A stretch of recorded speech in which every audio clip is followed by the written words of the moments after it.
En tierras de la Anatolia, en la actual Turquía, existen una serie de ciudades subterráneas que son prodigiosas. Cuando uno penetra en ellas, piensa en una tecnología casi desconocida.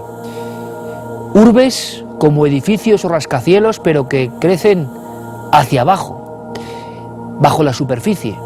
Algunas alcanzan los 12, 13, 14 pisos, 14 niveles distintos, con sus desagües, respiraderos, por ejemplo el caso de la monumental urbe encerrada en sí misma de Derinkuyu.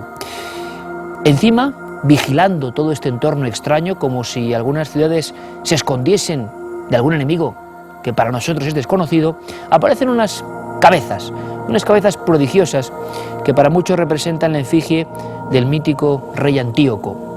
En fin, es una zona tan llena de misterios, tan llena de enigmas, que mereció mucho la pena acercarse con nuestras cámaras para observar desde dentro, para caminar por esos laberintos oscuros. ¿Quién construyó todo eso y sobre todo, para qué? Empezamos ese viaje. Nuestro rumbo, nuestro punto de mira, la antigua Anatolia, la ciudad de la Capadocia, Derinkuyu.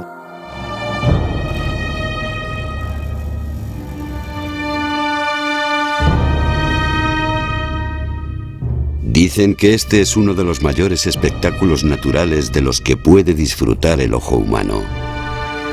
Caprichosas formas que el viento y el agua esculpieron, convirtiendo las montañas en colinas de algodón sonrosado.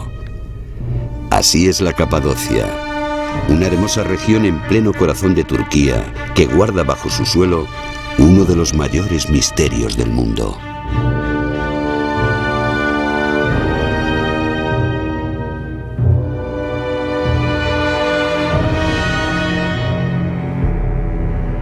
A vista de pájaro, la Capadocia es como un inmenso queso de Gruyère.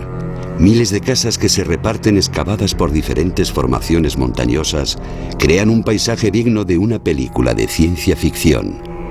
Sin embargo, no fue hasta mediados de la década de los 70 cuando se descubrió en su subsuelo uno de los mayores misterios que nos ha dejado el hombre. Pues mira, ahora mismo nos encontramos a 50 metros de profundidad de una ciudad llamada Derinkuyu, que significa precisamente pozo profundo, el pozo profundo. En su época de esplendor, con todos los pasillos y habitaciones funcionando, probablemente aquí podían vivir hasta 10.000 personas. Y esta era una sola de las aproximadamente 200 ciudades subterráneas que se calcula que existen en la Capadocia, de las que solo conocemos 36 y que podían albergar hasta 1 millón de personas en las épocas de funcionamiento total de esta zona. Lo misterioso es ¿para qué quería 1 millón de personas esconderse bajo tierra? En nuestro viaje a través de la mítica ciudad subterránea de Derinkuyu, nos acompaña el investigador y escritor turco Ömer Demir, una de las primeras personas que exploró las entrañas de esta misteriosa tierra. En la actualidad, hay abiertas al público 36 ciudades similares a esta, aunque se calcula que bajo el suelo de esta región de Turquía puede haber más de 200 urbes bajo el suelo. La gran pregunta sigue abierta. ¿Para qué se construyeron realmente? Ciudades a 6-7 niveles bajo tierra, creo que el nivel más bajo pues está a 600-700 metros sobre el nivel de la tierra, con infinidad de trampas entre comillas. Recordemos, aunque no se sabe exactamente cuándo se construyeron ni muy bien cómo, sí que fueron baluartes o ciudades defensivas. Entonces, como digo, hay muchísimas galerías que con mecanismos realmente de ingeniería espectacular, pues en muchos casos se provocaba el cierre de esas galerías con piedras redondas, con lugares que taponaban, y que si algún ejército invasor pues conseguía acceder por allí, pues prácticamente se encontraba esas piedras y muchas veces disimulaba que la galería quedaba cortada.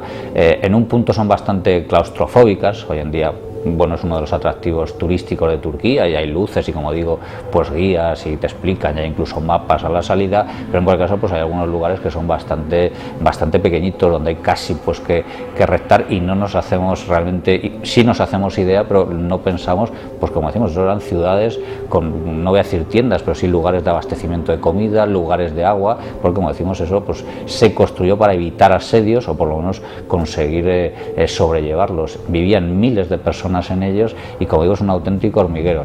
No se sabe cuánto tiempo duró la construcción de estas impresionantes ciudades subterráneas. El caso es que llegan a tener hasta 10 y 12 niveles bajo el suelo, pudiendo albergar una sola de ellas hasta 10.000 personas.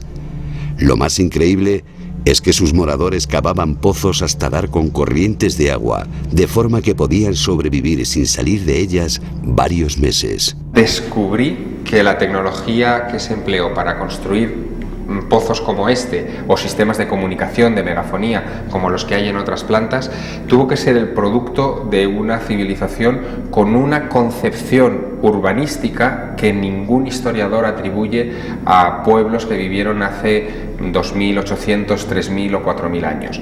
El problema es de dónde nació esa concepción urbanística y esa complejidad a la hora de diseñar un entramado como el que encontramos en las ciudades subterráneas de la Capadocia. Uno de los detalles que más sorprende a los arqueólogos es el de las gigantescas puertas cilíndricas de piedra que servían para cerrar los diferentes niveles de la ciudad, dejándola así a salvo de cualquier invasor. Tan complicado sistema de defensa hizo pensar a algunos investigadores como Erich von Däniken que en lugares como este se dieron hace miles de años auténticas batallas entre hombres y seres venidos de otro planeta. Aunque las teorías para explicar el porqué de estas impresionantes obras son de lo más diverso. Se manejan muchas teorías para explicar el por qué se construyeron estas ciudades subterráneas en Turquía. Y una de las más osadas, pero también de las más interesantes, es la que sitúa la excavación de todo este hormiguero humano en la época de la última era glacial, hace aproximadamente unos 9 o 10.000 años. En esa época, según esta teoría, los habitantes de ciudades como la de Derinkuyu buscarían protección de las inclemencias del tiempo permanentes, de los cambios climáticos. Así que tal vez nos estemos enfrentando al último vestigio del tránsito de la era glacial a la nueva en la época casi de la mítica Atlántida. Por supuesto, todo esto son especulaciones. No sabemos si algo de esta pirámide o de las cabezas de piedra que posan a su alrededor en olvidados altares puede recordarnos a la mítica Atlántida. Este es el mausoleo del rey Antíoco, otro misterio de la maravillosa Turquía. Un país donde quizá pueda hallarse una parte de la historia que jamás ha sido contada.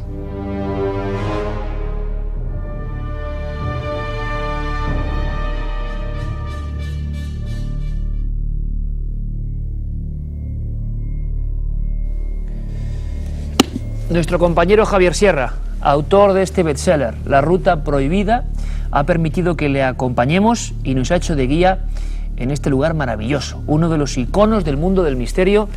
Javier, buenas noches, amigo. Buenas noches, Iker. Primero, de verdad, felicidades, porque no es fácil que un libro que habla de ensayos, de estos puntos y misterios tan queridos por todos nosotros, esté entre los libros más vendidos de este país. Yo creo que romper un paradigma muy importante. Pero te hacías una pregunta que creo que es esencial, y te la hacías ahí dentro, en mitad de las brumas de la ciudad de Derinkuyu. ¿Para qué quería 1 millón de personas ocultarse? Sigue siendo una pregunta para la que nadie ha encontrado todavía respuesta, y es lógico. Derinkuyu completa una superficie de 4,5 kilómetros cuadrados, que podría albergar aproximadamente a 1 millón de... Bueno, perdón, a 10.000 habitantes. 1 millón sería la totalidad de todas las ciudades de la Capadocia.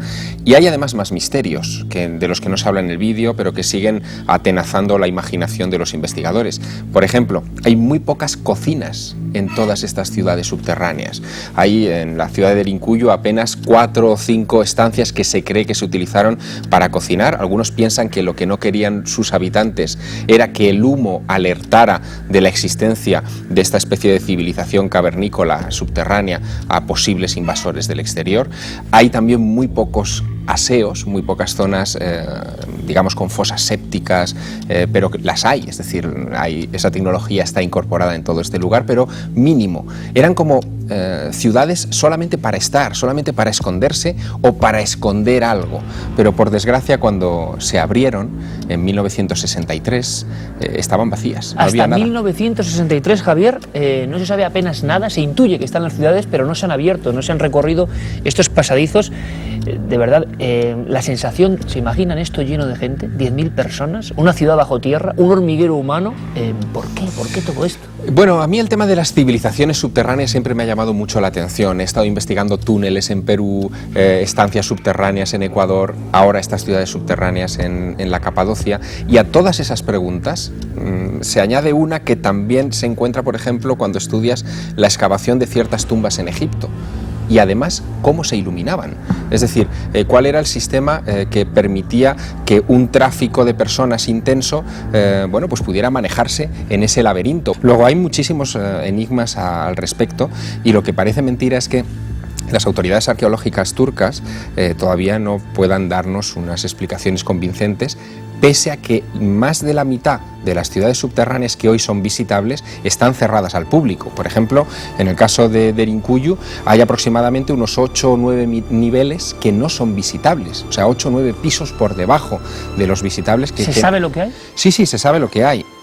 Son estancias similares a las que se pueden recorrer, pero con una peculiaridad. En algunas de ellas incluso se han encontrado enterramientos de época paleocristiana, de los primeros siglos de nuestra era, hasta el siglo IV más o menos. Se sabe que estas ciudades se quedaron absolutamente vacías a partir del siglo VII de nuestra era, y se han encontrado artefactos que obligan a pensar que por lo menos la edad de construcción, de excavación de estas ciudades, hay que retrotraerla hasta el 1400 o 1800 antes de nuestra era.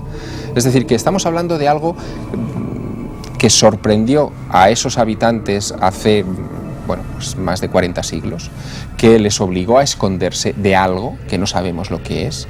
Muchos hablan de invasores que pasaban por Asia Menor y que asustaron tanto a sus pobladores que decidieron construir esta especie de refugios a prueba de todo, pero los hay también que hablan de que quizá esa fecha del 1800 a.C.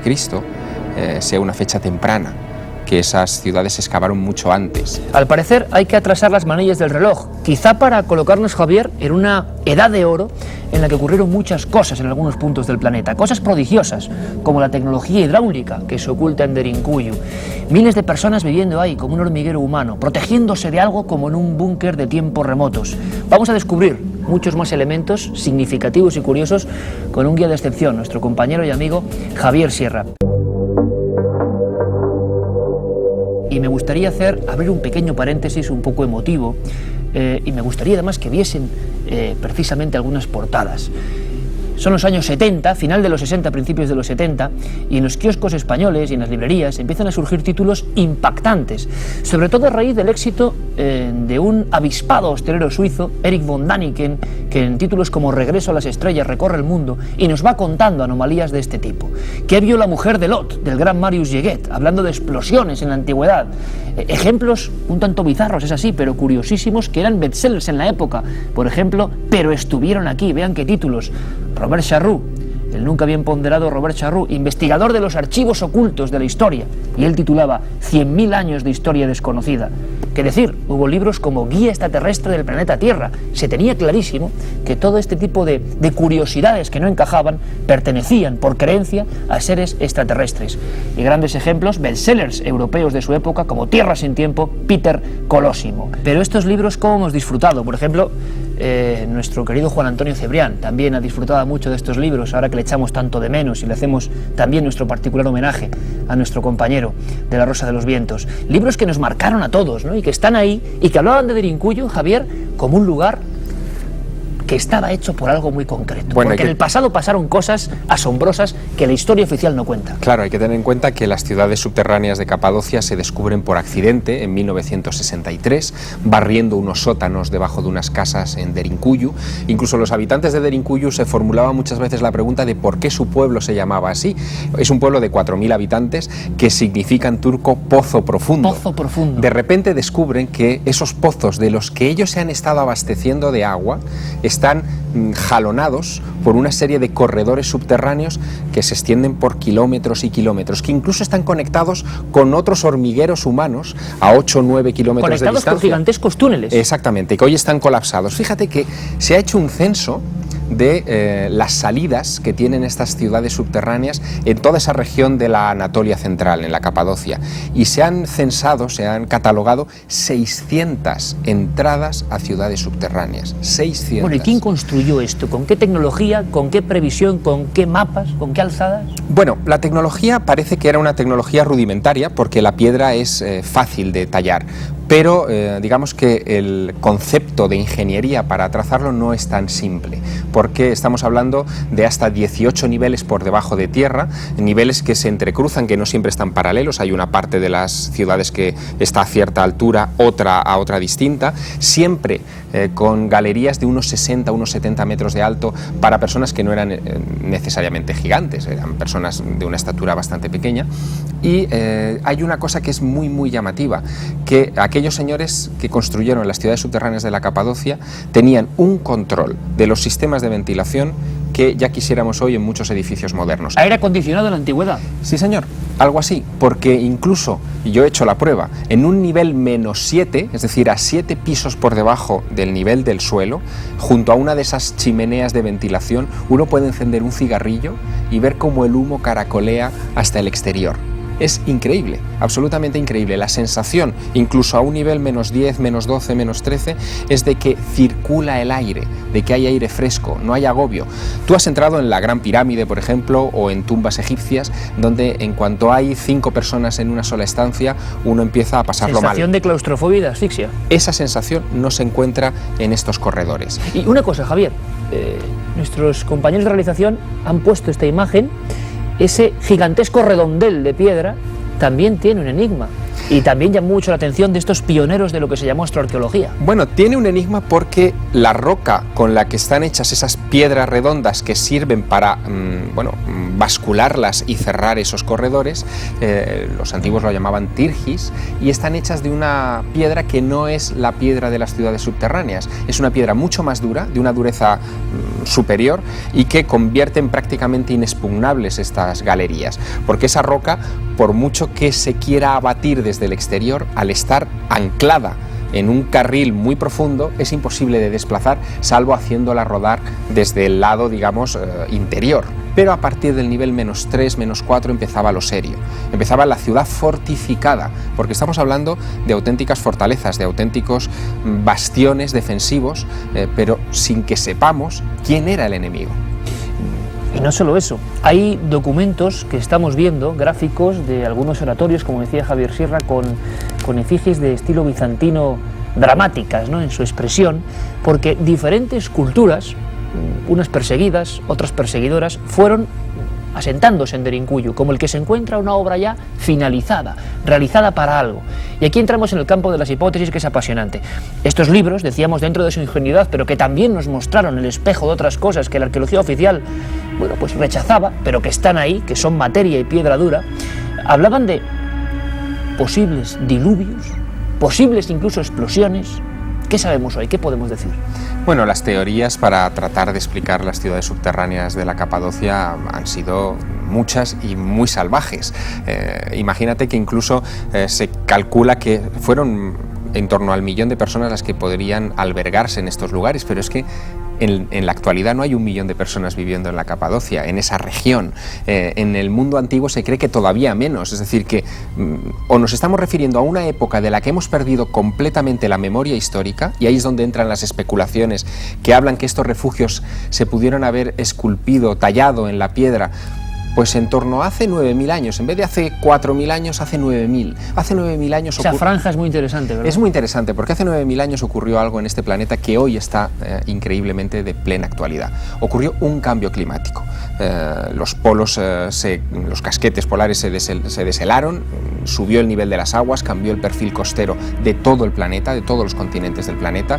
Muchas civilizaciones probablemente desaparecieron. Probablemente el mito del diluvio universal tiene que ver con esa subida de las aguas. Hay unos 200 mitos del diluvio repartidos por todo el planeta y todos hablan de lo mismo. Luego algo universal realmente ocurrió, pero claro, en la Capadocia el efecto del cambio climático tuvo que ser una bajada de las temperaturas brutal. Quizá lo que hicieron fue excavar estos refugios subterráneos precisamente para cobijarse de las temperaturas. Aún hoy, si hoy visitamos estas ciudades subterráneas, tendremos una temperatura constante en todas sus galerías de unos 13 grados centígrados. Luego, independientemente de que fuera haya sol o nieve, dentro tendremos siempre esa temperatura constante. Eso explicaría por qué diseñaron esta red tan compleja, ¿no? Para mantenerse, digamos, al margen del peor enemigo posible, que eran las condiciones climatológicas adversas. Pero no explica, por ejemplo, los cierres herméticos. Esto parece que se debe a una protección contra enemigos humanos, contra enemigos que podrían descender a esos lugares y acabar con sus habitantes. Pero lo cierto es que vagar por Derinkuyu con esta luz tenue es vagar por un lugar siniestro, un tanto extraño. En su vacío, en su eco, pues nos imaginamos historias que allí tuvieron lugar, pero Derinkuyu de repente y otras ciudades se abandonan. ¿Cuándo se abandonan? ¿Se sabe por qué y cuándo? Bueno, se abandonan en el siglo, se calcula, en el siglo VIII de nuestra era. Y se abandonan de la noche a la mañana. Los habitantes de esa región deciden solamente ocupar el primer nivel del subterráneo para despensa y olvidan que por debajo hay toda una estructura. En 1963, en Derinkuyu, uno de los vecinos de la ciudad, barriendo un sótano, se encontró con un agujero que conectaba con un segundo nivel y este a su vez con un tercero, y haciendo de tripas corazón, ese vecino pudo encender una antorcha y bajar a un cuarto, a un quinto y así hasta 18 niveles. Es decir, es toda una estructura prodigiosa. En el pueblo de al lado, a 10 kilómetros, en Kaimakli, al año siguiente, otro vecino descubre otro sótano. En pueblos de alrededor, incluso los muecines de algunas mezquitas, preparando cimientos para ampliar sus centros de oración, encontraron el acceso a otras ciudades subterráneas. La fiebre por descubrir esos entramados urbanísticos bajo tierra estuvo, bueno, bien viva hasta los años 80. De hecho, en ese periodo fue justo cuando, bueno, interviene, por ejemplo, Erich von Däniken, el autor de Regreso a las Estrellas que antes decías, publicando un libro que se llamaba La respuesta de los dioses en 1977, que obró el milagro. Nadie se preocupaba por las ciudades subterráneas como atractivo turístico, pero a raíz de las ideas, bueno, alienígenas de Erich von Däniken, heterodoxas, donde él decía que todo esto solamente podía haber sido construido por seres de otro planeta, hordas de visitantes empezaron a visitar ese lugar. A Däniken se le recuerda allí, pero también se le recuerda en otros lugares del mundo, como bien sabes. En Nazca, Däniken fue nombrado alcalde honorario del pueblo de Nazca porque él puso en el mapa del turismo mundial esas famosas líneas que solamente se ven desde el aire, a las que le daba una interpretación para nada arqueológica, más bien, bueno, yo diría que cercana a la ciencia ficción, pero muy sugerente, indudablemente. Muy sugerente y atrayente para el gran público. Ahora que está tan de moda el Código Da Vinci, les diré que libritos de aspecto casi inocentón, ¿verdad?, como Regreso a las Estrellas, bueno, 28 editoriales, y Recuerdos del Futuro, dijeron que no al manuscrito de un pobre Däniken que iba con un viejo Volkswagen al que se le caían las puertas, dando su idea sobre arqueología misteriosa. Todos dijeron que no. Poco después vendía 40 millones de ejemplares, ni más ni menos. Es decir, en todo el mundo se producía una empatía directa con estos temas que, desde luego, todavía hoy, por mucho que muchos arqueólogos frunzan el ceño, tienen mucho que agradecer a pioneros como Erich von Däniken. Por cierto, me hablabas de enterramientos. Sí, enterramientos que se han descubierto en algunos de estos niveles. ¿Tienen alguna clave? Bueno, se han datado evidentemente esos restos por carbono 14. En Ankara se conservan muchos de estos huesos que se han encontrado en las ciudades subterráneas de la Capadocia, en los grandes museos, pero las claves que dan nos remiten solamente a la época paleocristiana. La máquina del tiempo se detiene en torno al 1400-1500 antes de nuestra era. Ya no hay más pistas. Los niveles que supuestamente se excavaron primero, los más altos, los que se encuentran más cerca de la superficie, carecen de huellas de sus constructores, no hay marcas. Sin embargo, en los más profundos hay marcas incluso cristianas. Hay templos, o lo que se cree que son templos con plantas cruciformes, auténticas basílicas hechas a 50 metros de profundidad, que es algo sorprendente, que podían albergar hasta 500 fieles en una determinada sala y todos ellos podían respirar sin dificultades a esa increíble profundidad. Tantas preguntas, tantas interrogantes en torno a Derinkuyu y las ciudades subterráneas de la Capadocia. Quizá, como decíamos, los ojos aparentemente sin vida de algunas de estas esculturas que circundan la zona tienen el secreto. Quizá algún día nos lo revelen. De momento podemos viajar con la imaginación y con el sentimiento que ha puesto nuestro amigo, nuestro querido amigo Javier Sierra en La Ruta Prohibida, porque este es solo uno de esos enigmas. Javier, que muchísimas gracias, como siempre, ha sido un por placer estar aquí.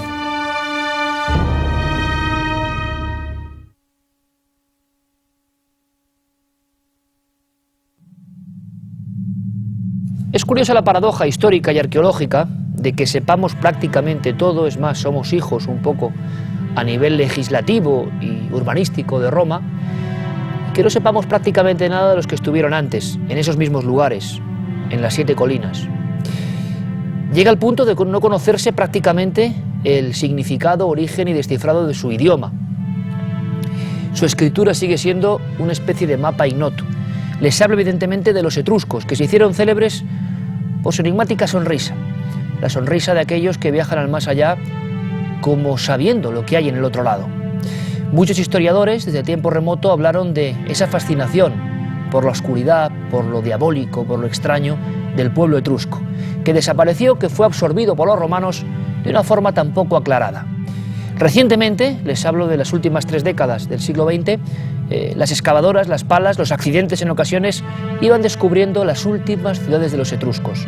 Y en todas ellas, dioses como Charum, dios de las tinieblas, extrañas liras, arpas, como si la música fuese fundamental en los rituales de conexión con el más allá.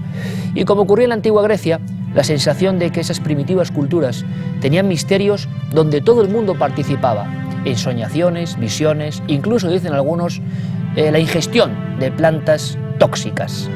Los etruscos nos han dejado, eso sí, toda una serie de esculturas funerarias extrañas. Y una cosa más que les va a interesar, toda una doctrina hecha en barro de adivinación.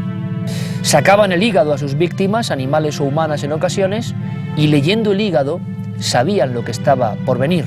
Incluso eran capaces de detectar tormentas. En fin, todo un mundo extraño sobre el que los investigadores intentan seguir indagando. El mundo que se resume en esa misteriosa sonrisa etrusca. Resulta difícil sustraerse al hipnótico influjo de la sonrisa etrusca. De esa mueca extraña que parece querer decirnos algo desde el ultramundo. Una expresión de felicidad y misterio que se refleja en los rostros pétreos de este pueblo que esperaba la muerte con los brazos abiertos.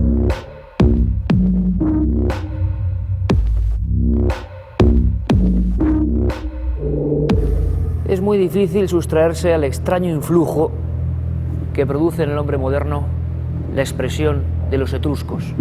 Ha llegado hasta nosotros caminando por el túnel del tiempo desde hace unos 3000 años.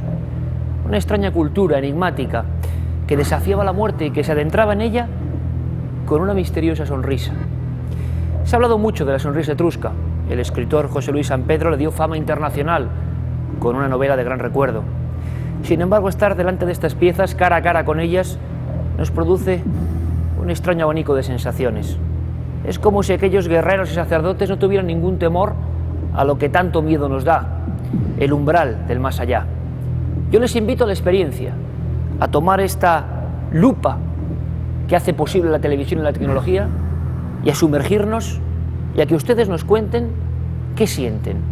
Es desde luego mirar el espejo de una cultura del ultramundo. La sonrisa etrusca, que sin duda alguna guarda enigmas que todavía nadie puede desvelar.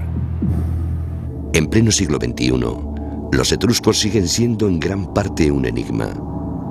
Nadie sabe de dónde llegaron. Las teorías escritas a raíz del hallazgo de sepulcros que han permanecido ocultos entre la maleza durante siglos indican que fueron pueblos colonizadores del Oriente.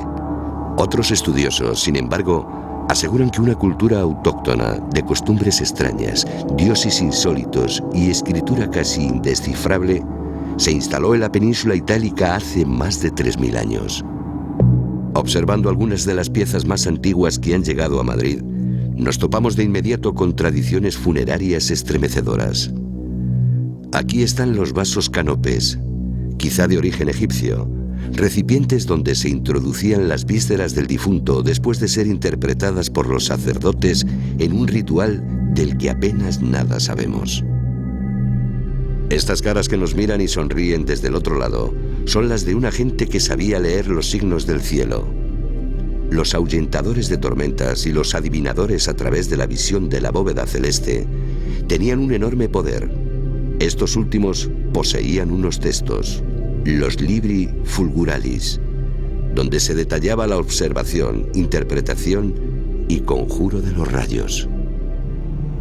El mundo funerario de los etruscos es diferente al resto. Parte de su vida estaba destinada a realizar sus tumbas y los ritos de la muerte, con danzas y cánticos hasta el trance, duraban días enteros. Sobre las urnas cinerarias, los que iban a iniciar el viaje al más allá se retrataban como en una fiesta eterna. Las expresiones son de sosiego y contenida alegría, como si fuesen dueños de un secreto que el resto de la humanidad desconociera. Como ocurre con la Gioconda, nadie ha sabido interpretar correctamente el enigma de la sonrisa etrusca. Este pueblo parece cerrado a cualquier comunicación desde su brumoso pasado. Nadie sabe si fueron absorbidos por la pujante Roma o si fueron víctimas de una decadencia de la que no ha quedado texto alguno. Lo cierto es que su desaparición sigue siendo un misterio aún no explicado. Un desafío tan fascinante como el de su tenebroso apego a la muerte y al mundo de las sombras.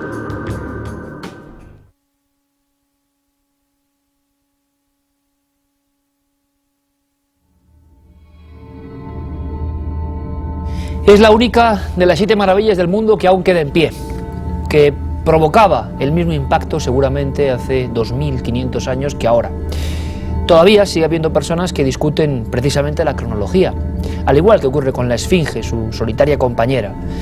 Y da la impresión, Carmen, de que en todos los programas de misterios, de arqueología, de historia se ha contado todo en torno a la Gran Pirámide.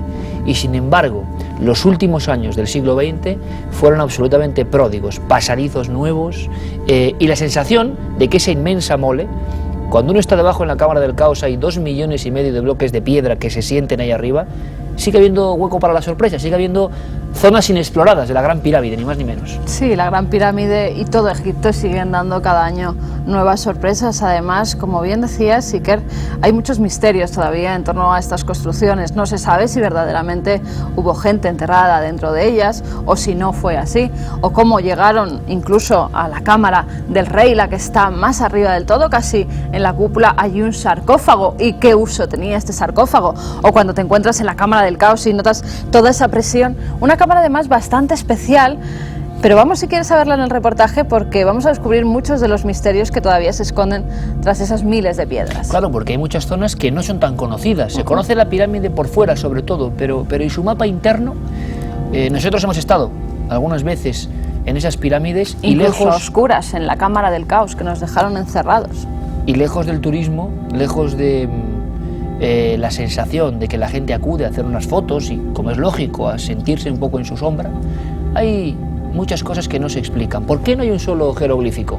¿Por qué no hay una sola inscripción que diga esto está hecho por el faraón tal, por ejemplo, Keops? Bueno, sí que la hay, pero sigue siendo discutida. Así que dejemos hablar las imágenes y ustedes siéntanse ahora mismo en Egipto. Su figura imborrable es la única construcción hecha por el hombre que se ha convertido en eterna. Ante su sombra, enmudecieron reyes y generales como Napoleón, ya que no existe en ningún otro lugar del mundo obra parecida.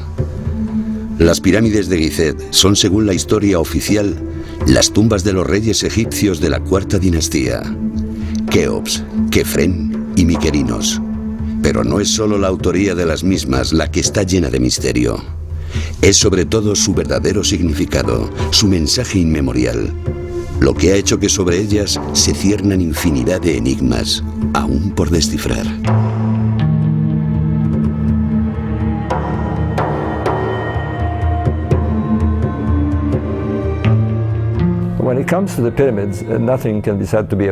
En lo que respecta a las pirámides, no se puede afirmar nada con seguridad, pero hay bastantes pruebas que apoyan una relación entre las 3 pirámides de Giza, el modo en que están colocadas en la Tierra y las 3 estrellas del cinturón de Orión.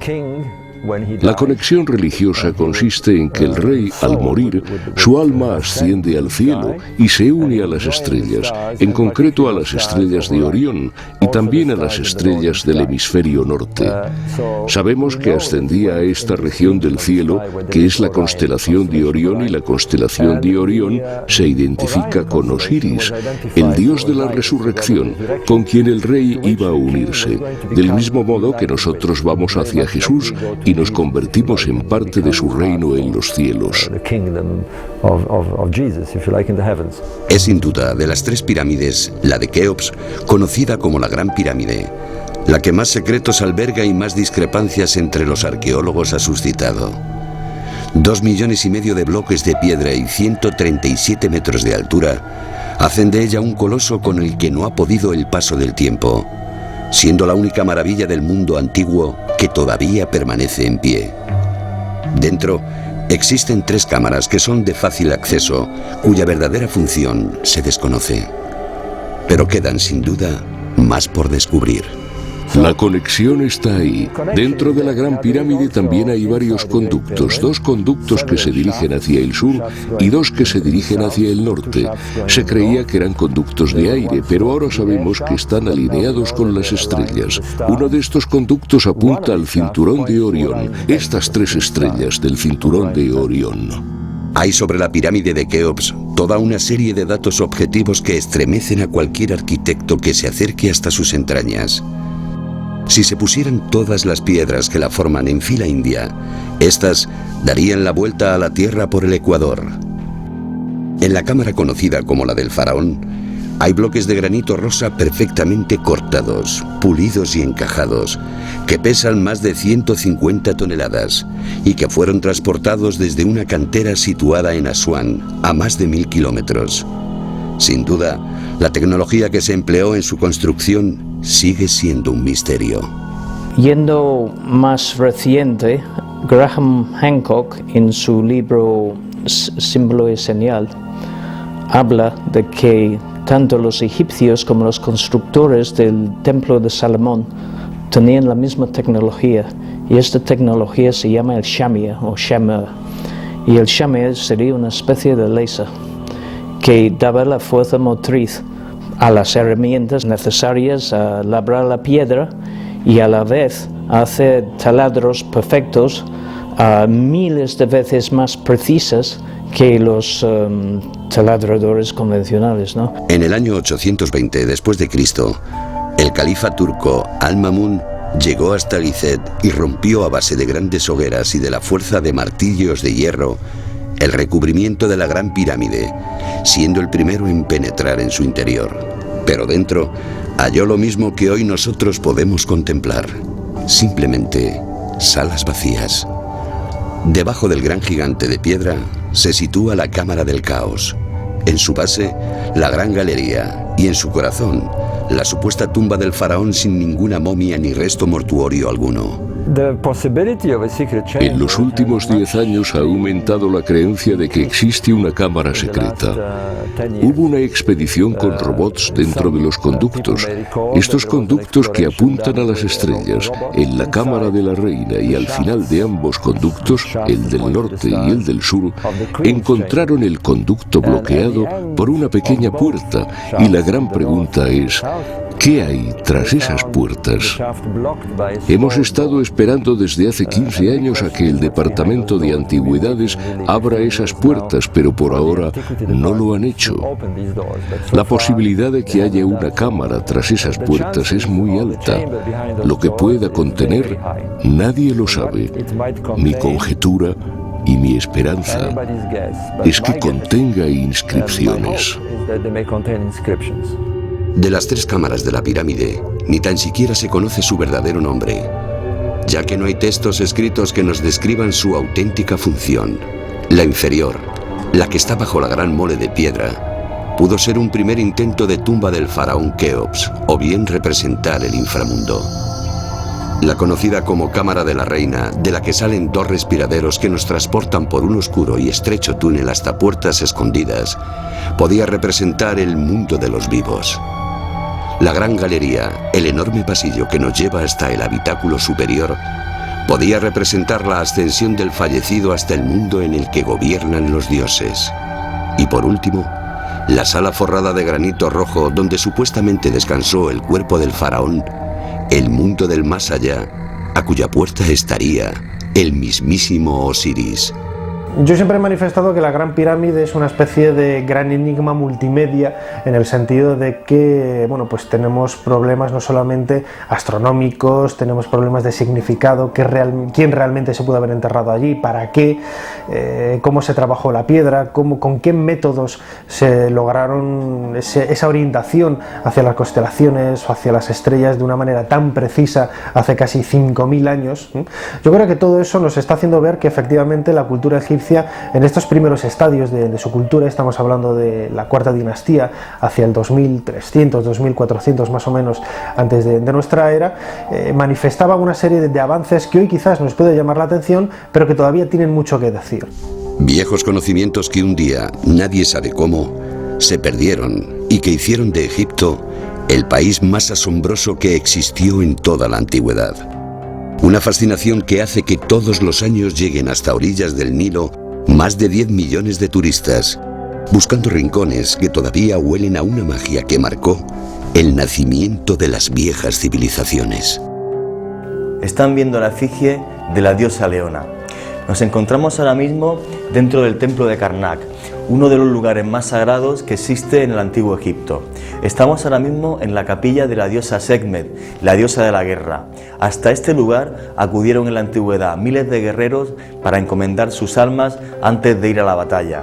En los últimos siglos, infinidad de viajeros han pasado por aquí buscando el mismo poder que esta diosa le dio a los antiguos egipcios. Y aquí han ocurrido infinidad de cosas extrañas, cosas misteriosas, gente que ha entrado en trance, personas que lloraban.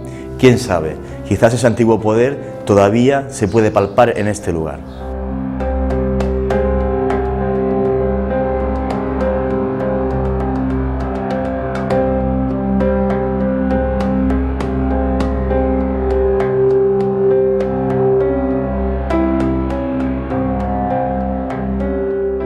La última gran maravilla del mundo, por muchas veces que se haya visto, se hayan hecho reportajes, se haya pasado la mano por sus piedras, caramba, sigue siendo un lugar fascinante, maravilloso. Y estamos convencidos que sigue guardándonos ciertos secretos, ciertas historias que no son bien conocidas. Claro, la noticia que ha dado la vuelta al mundo es sobre la cuarta pirámide o pirámide perdida. Y de inmediato muchísima gente ha sentido pues ese viejo eco de lo egipcio, ¿no? Un interés general por esta civilización. Hay un misterio quizá tan importante como la construcción, cómo las hicieron, cómo las realizaron, para qué estaban realmente ejecutadas de esa forma, que es por qué Egipto sigue enganchando a la gente de esa forma. No hay ninguna otra civilización, no hay ningún otro pueblo que cuando uno lo lleva, por ejemplo, a la portada de un libro, a la portada de una revista, genere ese inmediato efecto de imán. Tenemos a buenos amigos, por ejemplo, para saber qué pasa con esa cuarta pirámide. ¿Era la más grande realmente? Se está hablando de unas alturas colosales. ¿Realmente es la cuarta pirámide? En el dibujo mental que todos tenemos desde niños, ¿habrá que poner una pirámide más? ¿O hay errores? ¿O hay confusiones? ¿O hay algo más? Y hablaremos también de esas pirámides, que de verdad guardan un sinfín de historias maravillosas. Dedicó un libro solo a ella, El enigma de la Gran Pirámide, nuestro querido compañero, director de la revista de Arqueología, Nacho Ares. Nacho, buenas noches. Buenas noches, Iker. ¿Qué tal? Bueno, y Nacho siempre da sorpresas. En este caso, sorpresas propias de su videograbadora, porque tú has estado recientemente en esa cuarta pirámide y así a bola pluma, ¿qué viste? Es una pirámide tan maravillosa, se habla de recubrimiento de oro, plata, cobre, la gente está entusiasmada. ¿Es para tanto o no? Hombre, a todos nos ha llamado la atención porque... Es esto de aquí, ¿no, Nacho? Efectivamente, esta es la cámara funeraria de la pirámide de Diodefre, sucesor de Keops, en la cuarta dinastía. Estamos hablando hacia el 2550 antes de nuestra era. Y es una pirámide que los medios de comunicación en las últimas semanas han vendido la idea de que se acaba de descubrir, cuando es una pirámide que efectivamente aparecía en las listas de este tipo de monumentos. Ya incluso Lepsius, un egiptólogo alemán en el siglo XIX, a mediados del siglo XIX, precisamente la primera pirámide de su lista era la pirámide de Diodefre, en Abu Rowas. Nunca se ha sabido exactamente la altura de este edificio porque está muy mal conservada, apenas se conservan 10 metros de los primeros bloques del monumento.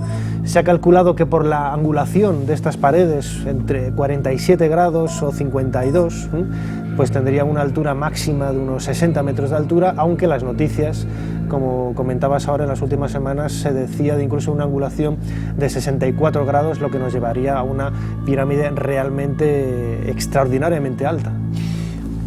Muchísima gente nos está preguntando qué hay de verdad. Veíamos a Juan G. Vallejo evolucionando por esta meseta de Giza, donde va mucha gente mira, pero quizá no ve. Hay tanto que contar. Juanje, buenas noches. Buenas noches, sí que. Bueno, la propia Gran Pirámide, la que tú has recorrido con las cámaras de Cuarto Milenio, tiene todavía cámaras con un montón de historias. Seguro que a la gente le gusta saber, por ejemplo, que hay una de esas cámaras, hablábamos al principio del programa, la llamada cámara del caos, donde uno casi siente 2,5 millones de bloques de piedra, o los que sean exactamente, presionando, ¿no?, sobre él, de alguna forma, una gruta oscura que sigue siendo el último reducto de leyendas y misterios de esa construcción. Sí, hay que pensar primero una cosa, Iker, y es que dentro de 1000 años ninguno estará aquí. La Gran Pirámide seguirá en Egipto, es el único monumento inmortal que ha hecho el hombre. Y entonces, como tú decías, estar en la Cámara del Caos, luego te cuento la historia. En la Cámara del Caos, como tú has dicho, hay que profundizar bastantes metros en la roca de la meseta de Giza, para que la gente se haga una idea. Las pirámides de Giza, estas tres que tenemos delante, que serían de derecha a izquierda, Keops, Kefren y Mykerinos, están encima de una meseta rocosa. Entonces, la Cámara del Caos está excavada en esa meseta rocosa y digamos que la pirámide está justo encima de ella. Entonces, para muchos egiptólogos fue un primer intento de que la tumba del faraón Keops estuviera ahí, de ahí que esté imperfecta, inacabada, aunque para algunos el que haya tres cámaras dentro de la pirámide, lo que vendría a simbolizar, digamos, es que los egipcios veían el mundo de los muertos, el mundo de los vivos y el mundo de los dioses y reflejaron esas tres esferas del universo dentro de lo que supuestamente, que luego podemos hablar de eso, es la tumba del faraón Keops. Ajá, o sea que la pirámide, porque estamos hablando para muchísima gente que no ha tenido la suerte, porque es un país maravilloso, de conocer Egipto, y por lo menos pueden hacer este viaje a través de la televisión. Vamos a intentar hacerlo lo mejor que podamos, porque cada pirámide es una especie de mundo, y sobre ese mundo sabe mucho el amigo que nos visita, doctor en Geografía e Historia, José Miguel Parra. Ha hecho libros como Las pirámides, Historia, Mito y Realidad, o uno que está a punto de aparecer, que será importantísimo, Historia de las pirámides de Egipto. José Miguel, bienvenido, buenas noches. Buenas noches. Bueno, ahí tenemos las pirámides, ahí las tenemos, y tenemos esta cuarta pirámide. Y como mucha gente está con la noticia, bueno, la cuarta pirámide, se preguntarán, ¿dónde está? ¿En ese hueco que está ahí? ¿O dónde estaría esa cuarta pirámide de Giza, como se está hablando en la prensa? Pues a 8 kilómetros al norte de la pirámide de Keops, es decir, hacia la pared del estudio. A la misma distancia aproximadamente. O sea que no es la cuarta pirámide. No es la cuarta pirámide, de hecho sería la segunda pirámide, porque se construyó inmediatamente después de la Gran Pirámide, por el sucesor de Keops. Bueno, y entonces, ¿por qué esta noticia con tanta laraca, tanto foco, teletipo que ha dado la vuelta al mundo de cuarta pirámide, cuando los que sabéis de esto, sabéis primero que se había descubierto no ahora, sino hace mucho tiempo, y segundo, tan lejos? Bueno, es parte de la campaña de promoción del país, que está muy bien que lo hagan, pero digamos que científicamente deja algo que desear. ¿Por qué? Bueno, en este momento ha tocado la Gran Pirámide, dentro de algunos meses será una estatua o cualquier otra cosa. Bueno, no está mal que lo sepan, porque la gente lo que hace ahora mismo es saber que hay más pirámides en Egipto, no solamente estas tres que están de verdad construidas y que se pueden ver, ¿no? Ahí está, como se puede ver en pantalla, pues no queda prácticamente nada, no es más que una excavación casi en forma de T. O sea que la gente no va a ver una pirámide, ni mucho menos como esas tres que son... No, en absoluto. Lo que va a haber es una gran excavación de varios metros de profundidad, muchos metros de profundidad. Es una pendiente que va a parar a un rectángulo excavado en la tierra, a mucha profundidad. Pero es lo único que queda, y alrededor, pues, ¿no?, el núcleo de piedra sobre el cual se construyó la pirámide. ¿Qué sabemos del hombre al que estaba, digamos, dirigida o dedicada esta pirámide? Nacho, estas imágenes que nos has traído de ese lugar... Cuidado, que no queremos criticar tampoco a nadie, ni mucho menos. Es la información que tenemos y por eso hacemos este programa sobre esta noticia. Nos hablan de lugar poco menos que inexpugnable, lugar fuertemente militarizado, como pasa en algunos sitios de Egipto, y que de alguna forma se llega ahí. Bueno, no sé si será así o no, Nacho, tú has estado ahí en varias ocasiones, y claro, no es una pirámide, sería la base de la pirámide nada más. la cámara funeraria excavada en la roca, como decía ahora José Miguel Parra, que es prácticamente lo único que se conserva, aparte de restos del templo funerario que hay a pocos metros y los restos también de una pirámide satélite que hay en la parte oeste de este complejo arqueológico. En la noticia se dice que está dentro de un recinto militar, puede ser cierto, pero vamos, es totalmente accesible a cualquier persona. Esa idea que se ha vendido de un lugar prohibido al que nadie accede, tal, es totalmente falso. Y también se quiere quizás reforzar un poco la imagen de un faraón, Diodefre, como si se descubriera ahora mismo quién era este faraón. Es un relativamente importante soberano de la historia de Egipto, reinó más o menos hace unos 8 años, es lo que duró su reinado, hacia el 2550 antes de nuestra era, y que tiene algunos elementos importantes en su vida, como por ejemplo algunas de las piezas arqueológicas, algunas de las estatuas que se han descubierto muy cerquita del templo funerario. Pues hay una cabeza de una esfinge, sería la primera esfinge conservada hasta nuestros días de la historia de Egipto. A él también le debemos la famosísima barca que se conserva en la cara sur de la Gran Pirámide, construida en honor de su padre, Keops.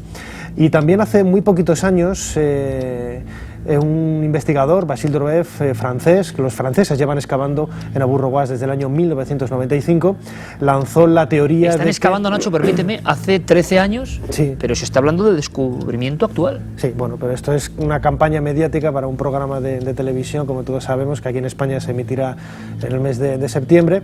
Y la figura de Diodefre, en otro documental, pues se quería ver como la verdadera imagen a partir de la cual se construyó la esfinge, que siempre se había pensado que es del faraón Kefren. Pues Basile Dorbev, hace apenas unos 4 o 5 años, él señalaba precisamente porque él trabaja en Abu Rowas y conoce muy bien el perfil histórico de este faraón, que a él se construyó, en su honor se construyó la esfinge de sea, Giza. que la famosa esfinge que todo el mundo está viendo en imagen ahora mismo, Podría la cara ser de este animal podría ser la de este faraón de la supuesta cuarta pirámide, no tan perdida de momento. Vamos a penetrar en las pirámides, las que casi todo el mundo conoce porque tienen un sinfín de sorpresas para todos nosotros. Pero antes, y os abro la pregunta, podéis intervenir en cualquier momento, antes me gustaría comentaros, bueno, ¿qué opináis vosotros desde diferentes puntos de vista, desde la exploración, la arqueología, la historia, que se haga esto, ¿no? Que en el año 2008 es bueno, es malo, que de repente se dé una noticia de que hay una cuarta pirámide ni más ni menos y luego no sea tanto? Ocurrió, y lo vamos a contar, con esa expedición de un pequeño robot en busca de la cámara secreta de esa gran pirámide, de esa que siempre menciono o señalo, la de Kefren, y no, es esa de ahí, la gran pirámide. Penetró el robot por su interior buscando cámaras secretas, había una gran difusión. Bueno, esto perjudica a la ciencia de la egiptología de alguna forma. Esto es una cosa que, bueno, está medio bien mientras vaya turismo. ¿Qué opináis concretamente de este movimiento y de estas noticias que luego no son realmente como, por lo menos dicen sus titulares, ¿no? Claro, es que hay una cosa que pienso que tiene que estar muy clara, y es que no es que la arqueología sea un negocio, pero los monumentos son un negocio porque generan turismo. En este caso, las pirámides de Gizeh suelen estar siempre dentro de los 3 monumentos más visitados del año, pero también los egipcios, pienso que hay parte del gobierno egipcio que opina una cosa, y es que después del 11S la gente tiene cierto recelo a viajar a los países árabes. Por ejemplo, hace unos años que me pilló a mí en Egipto, hubo un atentado en Sharm el Sheikh y eso hace que el turismo baje de una forma radical. Entonces, ante ofertas que se abren, como por ejemplo Ribera Maya, con pirámides no como estas, pero sí preciosas y tan elaboradas como estas o más, por ejemplo como la de Kukulcán en Chichén Itzá, de vez en cuando pues generan noticias así. ¿Hablas de competencia entre lugares arqueológicos con pirámides? Efectivamente, porque cuando alguien va a ver las pirámides, consume hoteles, consume aviones, en este caso Egyptair, los hoteles que hay en la zona de Gizeh, y todo eso mueve un volumen de negocio. Lo que es una vergüenza es que hayan picado también todos los medios de comunicación por no haberse documentado, como quizás estamos haciendo nosotros, y se den cuenta de decir, vale, señores, si esto es una maniobra de marketing, de acuerdo, pero no pueden cambiar la historia de la egiptología ni de nada. Ese es el problema que hay aquí. José Miguel. Bueno, el problema es que en este país nunca ha habido egiptología en las universidades. La han hecho hasta hace muy poco tiempo aficionados, algunos con mucho talento y otros con mucho conocimiento, otros con ninguno, pero el problema es que nadie sabe a qué recurrir. Esto no puede pasar en Francia. En Francia, no podría pasar en Francia. No, en Francia, en Inglaterra, en Alemania, en Italia, cualquiera sabría el nombre de un egiptólogo famoso al que podría llamar el redactor jefe de Cultura y decir, oye, esto es de verdad. En España no. Muy interesante ese detalle, ¿eh? O sea que tenemos una especie de laguna en conocimiento egipcio clarísimo, notable. ¿no? Y bueno, sería uno de los episodios que mucha gente recuerda. Para algunos puede tener cierto paralelismo con estas noticias que no acaban de entenderse muy bien por los que sabéis de egiptología. La historia, además de un buen amigo, tuve el placer de pasar una semana con él en Turín, Rudolf Gantenbrink, un hombre bastante entusiasta, que en definitiva, y para que todo el mundo lo entienda, Nacho, con un robot llamado Puaut, el que abre las puertas, ¿no? Sí, la traducción del nombre del dios en el Antiguo Egipto. Entra ¿por dónde? Dentro de esa pirámide, ¿dónde estaríamos hablando? ¿Hay un Pues canal? estaríamos hablando del canal sur de la Cámara de la Reina, es decir, en el lado que queda más alejado de nosotros, en donde en esta habitación, en esa pared sur, hay una pequeña oquedad de unos 20 por 20 centímetros, muy fácil de entender, la gente que nos esté viendo perfectamente, es, para que se haga una idea, la anchura de un folio por la altura de un folio, exactamente un cuadro de O sea, el robot era pequeñito. del tamaño de una agenda de un libro, en el que ascendió 65 metros, nunca se había explorado con anterioridad, no se sabía hacia dónde llegaba este canal. En la cámara que hay por encima, la cámara del rey, sí que esos pequeños canales pasadizos tienen salida al exterior, pero en la cámara de la reina se ignoraba cuál era el destino final de estos pasadizos. Se limpiaron, se exploraron y a unos 65 metros de distancia apareció lo que vemos en la puerta, en la pantalla, una puerta, un bloque de piedra con dos elementos metálicos en la parte frontal, supuestamente unos pomos, que esto se descubrió, Gantenbrink lo descubrió en el año 93 y no fue hasta el año 2002 cuando National Geographic, en un programa retransmitido en directo para todo el planeta, pues perforó esta puerta para encontrar a unos 30 centímetros pues otra muy similar, pero más vasta desde el punto de vista, porque no tenía pulido, no tenía tampoco estos pomos metálicos. Pues esto daba una pequeña cámara cerrada por otra puerta. Efectivamente. Pues no es una cámara, en realidad es la continuación del mismo pasillo. Claro. Y el pasillo sigue. Sí, y hablamos de Gantenbrink como si fuera el gran ingeniero que inventó eso, que lo es, pero es que él no estaba en la pirámide para eso. En la pirámide, digamos que los miles de turistas que estaban diariamente sueltan mucho sudor y mucho vapor de agua al respirar. Entonces, ese vapor de agua, las paredes de la piedra, aunque están calientes, hacían de superficie de condensación y empezaban a hacer surgir las sales que tiene la piedra, porque es caliza. Bueno, pues lo que hicieron fue explorar esos conductos norte para limpiarlos y meter dentro unos ventiladores. Entonces, como ya tenían el robot hecho, dijeron, bueno, pues vamos a seguir con lo que hay abajo por si acaso. Y efectivamente, lo hicieron y llegaron a esa... Y llegaron ahí. ¿Y vuestra opinión, eso qué es? ¿Es una puerta? ¿Todos dais por hecho que es una puerta? No podemos llamarlo puerta porque no sabemos lo que es, no sabemos si está encastrado, no sabemos si está sujeto con yeso, no sabemos si está dejado allí simplemente. Si os fijáis un pequeño detalle que nadie comenta, veis que una de las dos asas era bastante más larga. Sí, bueno, hemos visto. La broca lo que hizo fue que se cayera. Y si ahora os fijáis, no solamente es más corta, sino que además la han quitado, porque no aparece. Bueno, es uno de los pequeños problemas que tiene la arqueología, ¿no? Pues cuando excavas siempre destruyes. Bueno, ¿era interesante hacer ese agujero? Sí, sin ninguna duda. Hay un robot, para que la gente lo vea así gráficamente, que llega hasta esa puerta de forma, pues no estaba preparado nada, ¿no? Accidental de alguna manera, o intentando comprobar. Gantenbrink llega con el robot hasta esa puerta y mucha gente piensa y se publica que están, nunca mejor dicho, a las puertas de esa cámara secreta que quizá concentre tantos misterios que se han contado sobre las pirámides. Entonces, en el 2002, casi 10 años después, National Geographic entra con otro robot que está provisto de una especie de ariete, una broca, que rompe esa puerta y mete una cámara dentro. Lo que se ve es oscuridad y otra puerta. Bueno, y ahora nos cuentan, precisamente ese hombre mencionado, Zahi Hawass, que habrá otra exploración, porque ¿qué piensan encontrar? ¿Qué sabéis o qué se supone que hay detrás de esas puertas? Hombre, en esta ocasión el trabajo que se quiere llevar a cabo ya es un trabajo propiamente arqueológico. Bueno, pues se anunció ya para el año pasado. ¿Pero por qué dosificar de esta forma, Nacho? Pues lo mismo raro es ya estar allí. Porque es un negocio para National Geographic, igual que otra cosa. No, en este caso no es National Geographic, es Discovery Channel. El que haya pagado, da igual. Dime Pepe o dime José. Eso, es negocio para el país. Estamos hablando de un porcentaje que a lo mejor no sé, estoy hablando, pero el 15 o el 20% de los ingresos de este país son gracias al turismo. José Miguel, te vuelvo a decir, por ejemplo, vengo de Guatemala y el gobierno de Guatemala para grabar Tikal me paga los hoteles, chofer, coche, porque entiende que es promoción turística. Sí. Y aquí hay un señor que se está llevando una pasta. ¿Cierto o no? Sí, sí. El problema es que muchos egiptólogos os da miedo decirlo. No, pero estamos en un país libre. Pero si es lo que tienes que decir.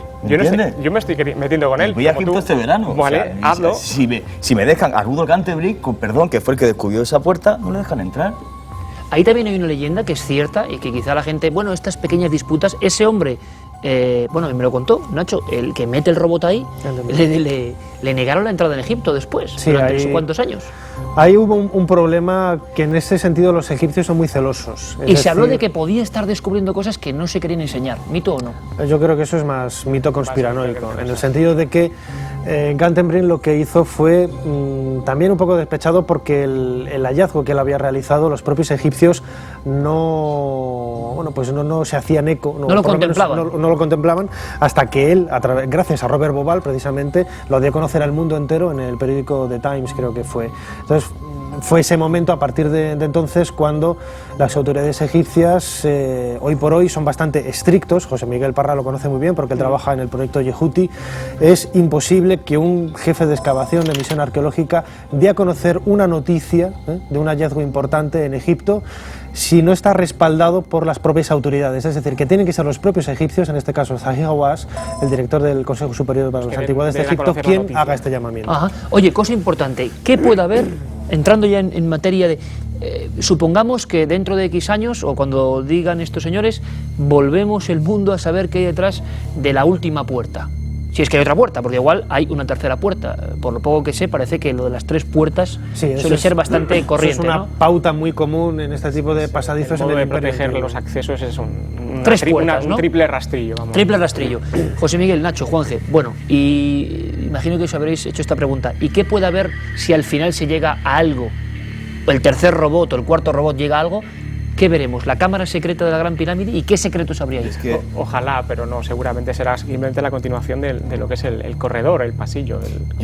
Sí, pero yo pienso que en el fondo hay una cosa fundamental. O sea, aquí lo que tenemos es una puerta, pero no estamos hablando de todas las otras cámaras que pueden quedar en la Gran Pirámide. Hay que pensar que hay un francés que es Charles Dormion, que hace pocos años hizo una serie de experimentos en el pasillo de entrada a la Cámara de la Reina y parece ser que descubrió con unos experimentos de microgravedad que realmente hay una sala o un gran hueco debajo de ese pasillo.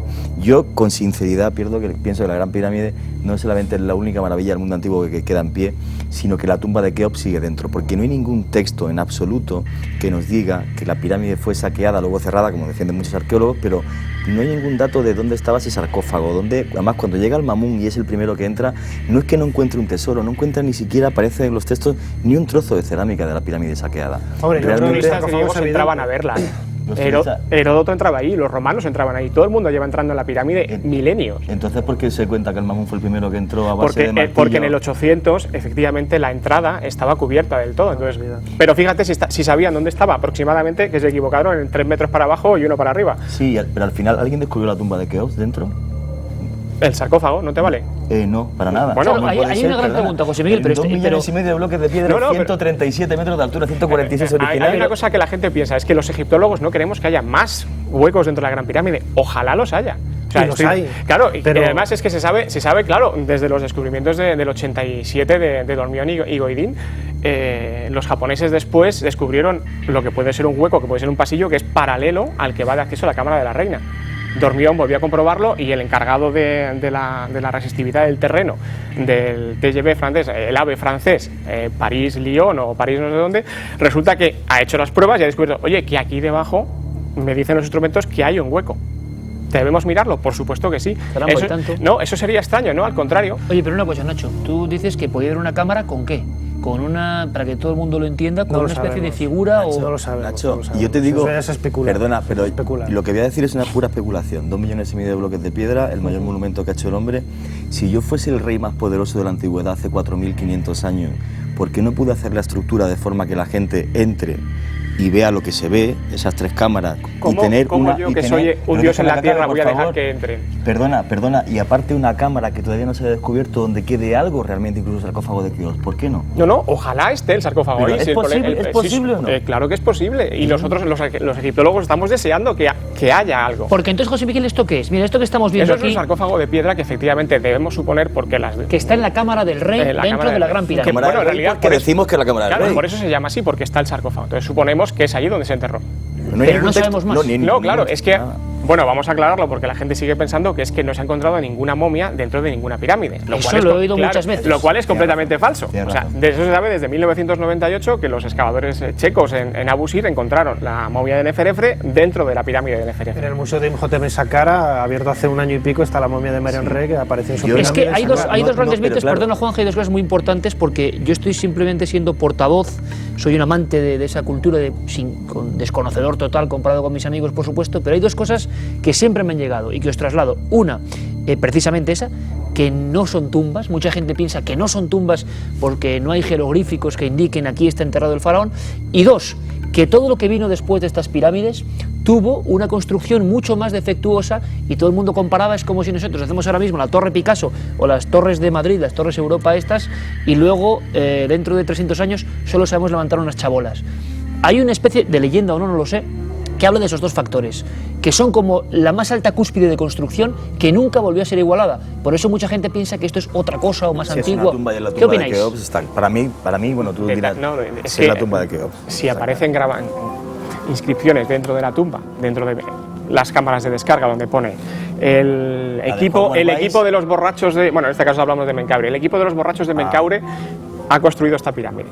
Bueno, está allí. El gran descubrimiento, uno de los grandes descubrimientos de los suizos y los franceses en la pirámide de Djedefre, con la que empezábamos el programa, es que han encontrado, gracias finalmente a su tesón, en uno de los huecos de ese corredor descendente, el nombre del faraón en un trozo de piedra. Estaba el nombre del faraón. Claro, efectivamente. Entonces la gente dice, no, es que no hay ningún tipo de inscripción. Bueno, si desmontáramos todos los bloques que quedan, los pocos que quedan del revestimiento de las pirámides que todavía lo conservan, encontraríamos por lo menos en el 30% de ellos marcas de cantería. Marca de cantería, donde se pone no solamente dónde tiene que ir la pirámide, sino cuándo se sacó, en qué momento del año. Gracias a eso sabemos, en la pirámide de Medum, gracias a eso sabemos que las pirámides se construyeron a lo largo de todo el año. ¿Por qué? Porque hay fechas donde aparecen todos los meses del calendario egipcio. ¿Y se sabe cuánto pudieron tardar en hacer estas construcciones? Sí, más o menos. La pirámide roja la construyeron en unos 15 años. ¿En 15 años? Claro, es que tenemos un grafito que aparece justo en las primeras hiladas y pone la fecha.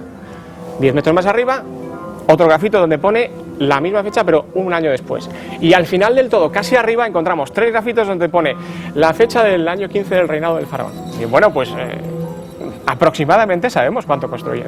Tenemos que hablar mucho y os invito a los 3 a hacer la segunda parte de las pirámides en breve porque es apasionante y además os digo que es un placer escucharos como siempre con la máxima educación debatiendo para que la gente tenga claves. Si faltaba una mínima clave o una máxima clave es la de la alineación de las pirámides. Nacho, hay muchos investigadores que hablan de que eso no era casual, de que seguían perfectamente, en este caso, unas constelaciones, unas estrellas muy concretas. Sí, la de la constelación de Orión.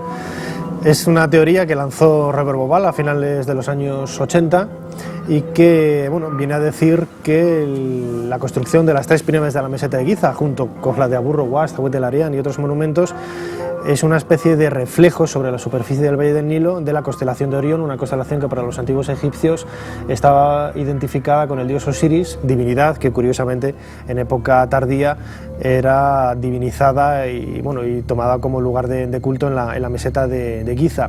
Bueno, es maravilloso y hay una cosa que sí que es cierta. Cuando uno ve las imágenes de Juan G. Vallejo pasando la mano por las galerías interiores, uno, desde el desconocimiento, repito, se queda asombrado de la perfección técnica, del encaje de la piedra, de qué tuvieron que hacer esos hombres, de por qué lo hicieron, con qué fe, nos parece un gran desafío. Y seguramente, como decía también Juan G., dentro de 1000 años, yo no sé si habrá televisión, si habrá tierra, que espero que sí, pero desde luego ellas seguirán siendo auténticas veletas del misterio. Seguirán ahí y todavía quizá, después de 1000 años, no sabremos completamente comprenderlas. Es fascinante y la muestra de que guardan tantos secretos es que no hemos hablado ni de la mitad, porque incluso en ciertos momentos del año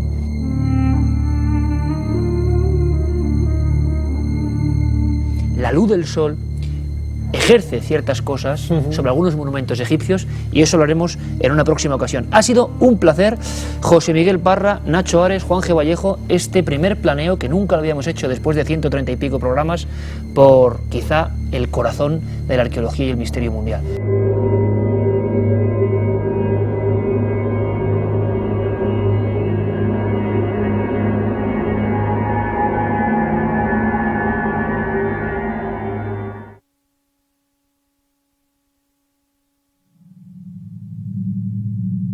Las catedrales nos siguen produciendo una profundísima impresión. Hay mucho más que piedra, oscuridad o incluso esculturas de tiempos remotos. En nuestro país tenemos un racimo que sin duda alguna compiten por ser las más importantes del mundo. Majestuosas, sublimes en su construcción y llenas de secretos, de simbología, de cosas que no se han explicado bien y que eran importantes para los canteros que las alzaron. Sigue siendo un gran enigma el del gótico. El paso de esos muros y contrabases fornidos, toscos, a de pronto esas construcciones pétreas que querían alcanzar las nubes y el cielo. Toledo, Burgos, León, Sevilla, Mallorca, Barcelona, tantas para elegir, y en todas ellas una cosa que habitualmente no aparece en las guías, una devoción por la alquimia, por las sociedades secretas, por la simbología hermética. Todo eso intentamos descubrirlo haciendo nuestro particular ranking de catedrales con misterio en España. En cualquier lugar, una visita de Ken Follett siempre genera una gran expectación. Autor de varios títulos de éxito mundial, sobre todo, es conocido por escribir Los pilares de la Tierra. Desde 1989 ha vendido casi 100 millones de libros en todo el mundo. Ahora, 20 años después, ha visto la luz su secuela bajo el título de Un mundo sin fin.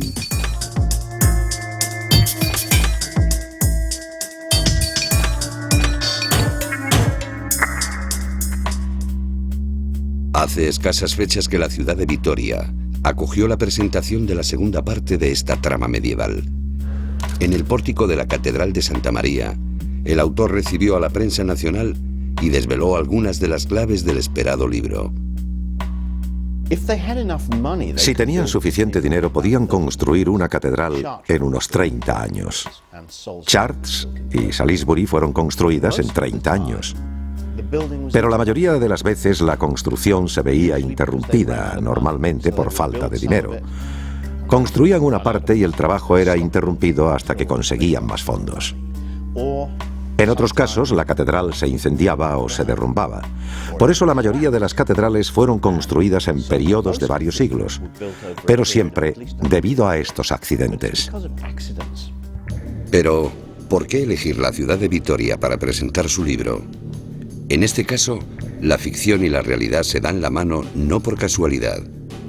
En 2002, llamado por la noticia de que se estaba levantando los cimientos de una catedral medieval, decidió hacer una visita.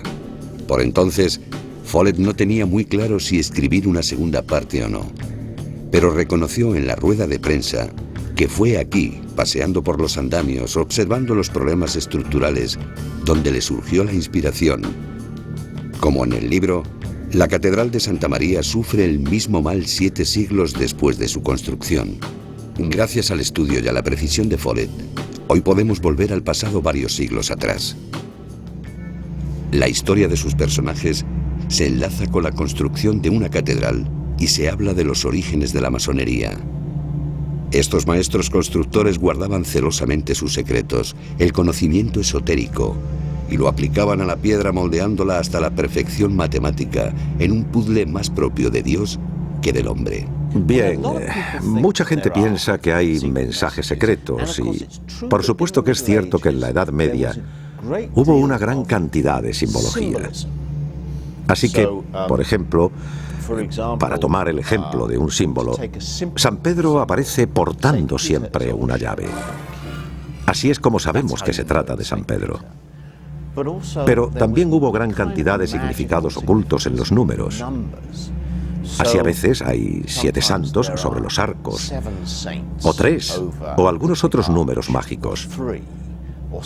Y las catedrales están llenas de todo este tipo de cosas.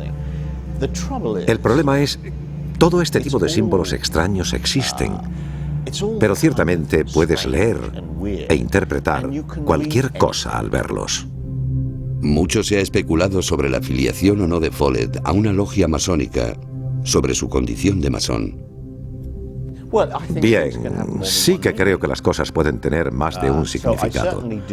Así que ciertamente creo, y he visto que los masones, los maestros constructores, hacían sus marcas en la piedra. Se cree que podría ser una manera de asegurarse de que después cobrarían por su trabajo. Pero puede que no sea el único significado. Las marcas podrían contener otro tipo de significados y perfectamente podría ser un código escondido en estas marcas. Hoy, en la Catedral de Santa María, se pueden observar los esqueletos al aire de familias enteras que perecieron infectadas por la peste negra.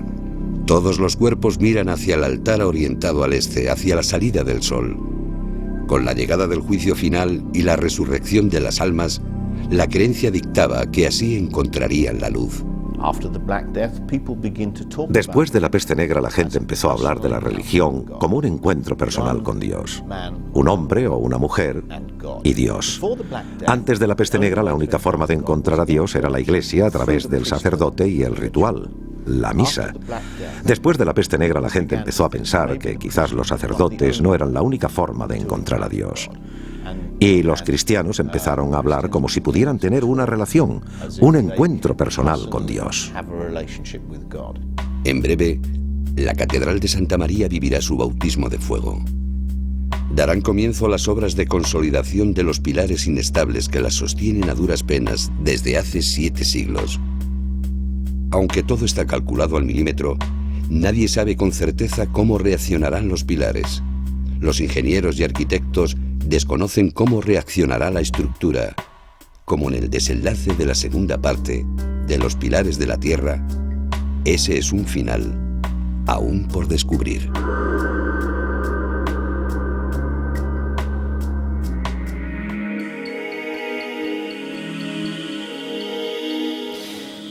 El fenómeno Ken Follett y el misterio de las catedrales. 100 millones de ejemplares vendidos, pero desde luego no es algo nuevo. El ser humano, por lo menos en los últimos 100 años, se lleva preguntando qué se esconde, si hay un código, si podemos transformarnos o trascender dentro de una de estas máquinas de piedra que son las catedrales. Y como siempre intentamos hacer un poco de historia literaria, y además sé que los dos invitados lo aprecian como yo y como muchos de ustedes, tengo aquí unas joyas que me gustaría que viesen como introducción a este tema y a este debate. No es nuevo porque mucho antes de Los Pilares de la Tierra estaba un libro críptico, extraño, para muchos ilegible, pero que cambió un tiempo. El misterio de las catedrales, firmado por un enigmático Fulcanelli. No solo eso, autores hoy tan reconocidos como Christian Jack se atrevió con El mensaje de los constructores de catedrales. Y esta colección mítica de Plaza y Janés, Otros mundos, años 70, venía con unos cintillos, unos mensajes que nos vienen perfectamente para el tema. Decían, como reclamo, nueva clave para comprender el ideal de la Edad Media, el tiempo en el que las piedras hablaban. ¿Hablan las piedras realmente? O por ejemplo, Louis Charpentier, El enigma de la catedral de Chartres. Un hombre interroga a una catedral y la catedral responde. En fin, frases contundentes que demuestran que el interés por este asunto estaba más que vivo. Nos acompaña nuestro querido amigo Javier Sierra. Javier, bienvenido. ¿Qué tal? Buenas noches, Iker. Bueno, además te felicito personalmente porque, caramba, bueno, siempre que viene Javier es una felicitación literaria, pero una nueva edición de un clásico que en el fondo también bebe, ¿no?, de toda esta preciosa corriente, Las Puertas Templarias. Hay un misterio porque, bueno, Las Puertas Templarias se reedita continuamente desde que se publicó en el año 2000, pero es que esos 3 libros que has mostrado antes también se reeditan constantemente. A veces cambian de título. Por ejemplo, El mensaje de los constructores de catedrales se reimprimió hace poco con el título de El misterio de las catedrales, como el de Fulcanelli, le robó el título al otro autor. Siguen vivos. Pero todos siguen vivos, porque son temas que siguen despertando el interés y sobre todo actúan todos estos libros, sean novela o sean ensayo, como auténticas guías para quienes quieren entrar en esas catedrales y verlas con otros ojos. Ahí es donde está, yo creo, el valor literario de estas piezas. Nos acompaña también otro buen amigo que nos ilustra con cada visita el historiador Mariano Fernández Urresti. Mariano, bienvenido, buenas noches. Muy buenas noches. Tú que tantas catedrales has recorrido y además yo creo que lo bonito va a ser, mi propuesta es conocer este misterio y tomen nota porque vamos a intentar viajar por la España de las catedrales que deben verse a nivel de lo esotérico, misterioso y de lo oculto. Y vamos a ver, cuando estamos dentro de uno de estos templos, en qué tenemos que fijarnos. Nos van a ayudar nuestros compañeros Javier y Mariano y creo que va a ser interesantísimo. Mariano, veíamos a Ken Follett. Espectacular lo que está pasando, porque eso también me gustaría preguntarlo. Está pasando 100 millones de ejemplares de un libro que habla de las catedrales. Caramba, han pasado muchos siglos desde los constructores, pero algo nos sigue hilando a ese mundo. Yo creo que el éxito del libro, aparte de, obviamente, la calidad literaria y artística del autor, hace referencia a que pulsa un resorte interno que a veces pasa, sucede en ocasiones, haciendo mención o tocando esa fibra que probablemente nos es común a muchos, y posiblemente las catedrales sean uno de esos hitos, lo mismo que las pirámides. Exacto. Hay emplazamientos, lugares claves que de algún modo están relacionados a lo largo de la historia con una vertiente que no es la evidente del ser humano, sino la espiritual. Y eso yo creo que conmociona y hace que el lector se multiplique, como es el caso. Bueno, nuestro compañero Luis Álvarez, que tuvo la oportunidad de entrevistar tranquilamente y pausadamente a Ken Follett, me decía que le daba la sensación de que el amigo Ken se guarda mucha información, que sabe más de lo que cuenta, que es muy particular en todos estos autores. Pero hay una cosa que, digamos, todos tienen claro que es un misterio, es el paso del románico, más o menos romo, más o menos homogéneo, a esta maravilla de las catedrales góticas. Y ello sobre la pregunta, hay un misterio en ese momento de la historia, ¿no? Yo creo que hay tres enigmas, bueno, hay muchos, por encontrar, digamos, una manera de conversar más ordenada. Yo me quedaría con tres enigmas. Hay tres historias bien curiosas en este asunto. Uno es, como acabas de comentar, cómo es posible que se pase a un arte absolutamente nuevo como es el gótico de una manera súbita. Otra, cómo se financia. Aunque Ken Follett hacía referencia y trataba de explicar cómo podía esa financiación, para mí sigue siendo un enigma. ¿Cómo es posible que en aproximadamente 100 años, entre 1150 y 1250, alrededor de un centenar de construcciones de estas características se empiecen a poner en pie en Europa? Es un movimiento de piedra probablemente, comparativamente, mayor incluso que el del Egipto faraónico. Y el tercer enigma es de dónde salen y sobre todo a dónde se van los constructores de las catedrales. Y los tres enigmas tienen una muy buena relación porque surgen y desaparecen paralelamente a la Orden del Temple. Dice la leyenda templaria que 9 caballeros hacia 1118 se establecen en Jerusalén durante 9 años y que regresan posteriormente a Francia con conocimientos nuevos. Bien, lo que vemos en las catedrales góticas, en el arte gótico, en el propio arco ojival, que es el símbolo perfecto del arte gótico, es algo que ya existía en Oriente. Es decir, esa matemática, esa sutileza, ya la tenían los bizantinos, por ejemplo. Lo que hacen los templarios, al parecer, es robar, copiar ese conocimiento y traerlo a Occidente, sabiendo, y sobre esto podemos debatir si queréis después, sabiendo que estaban importando un conocimiento que ni siquiera era oriental, que muy probablemente nació, fíjate, en Egipto. Antes ha mencionado Mariano las pirámides. Una sabiduría antigua. Y puede haber esa conexión, efectivamente.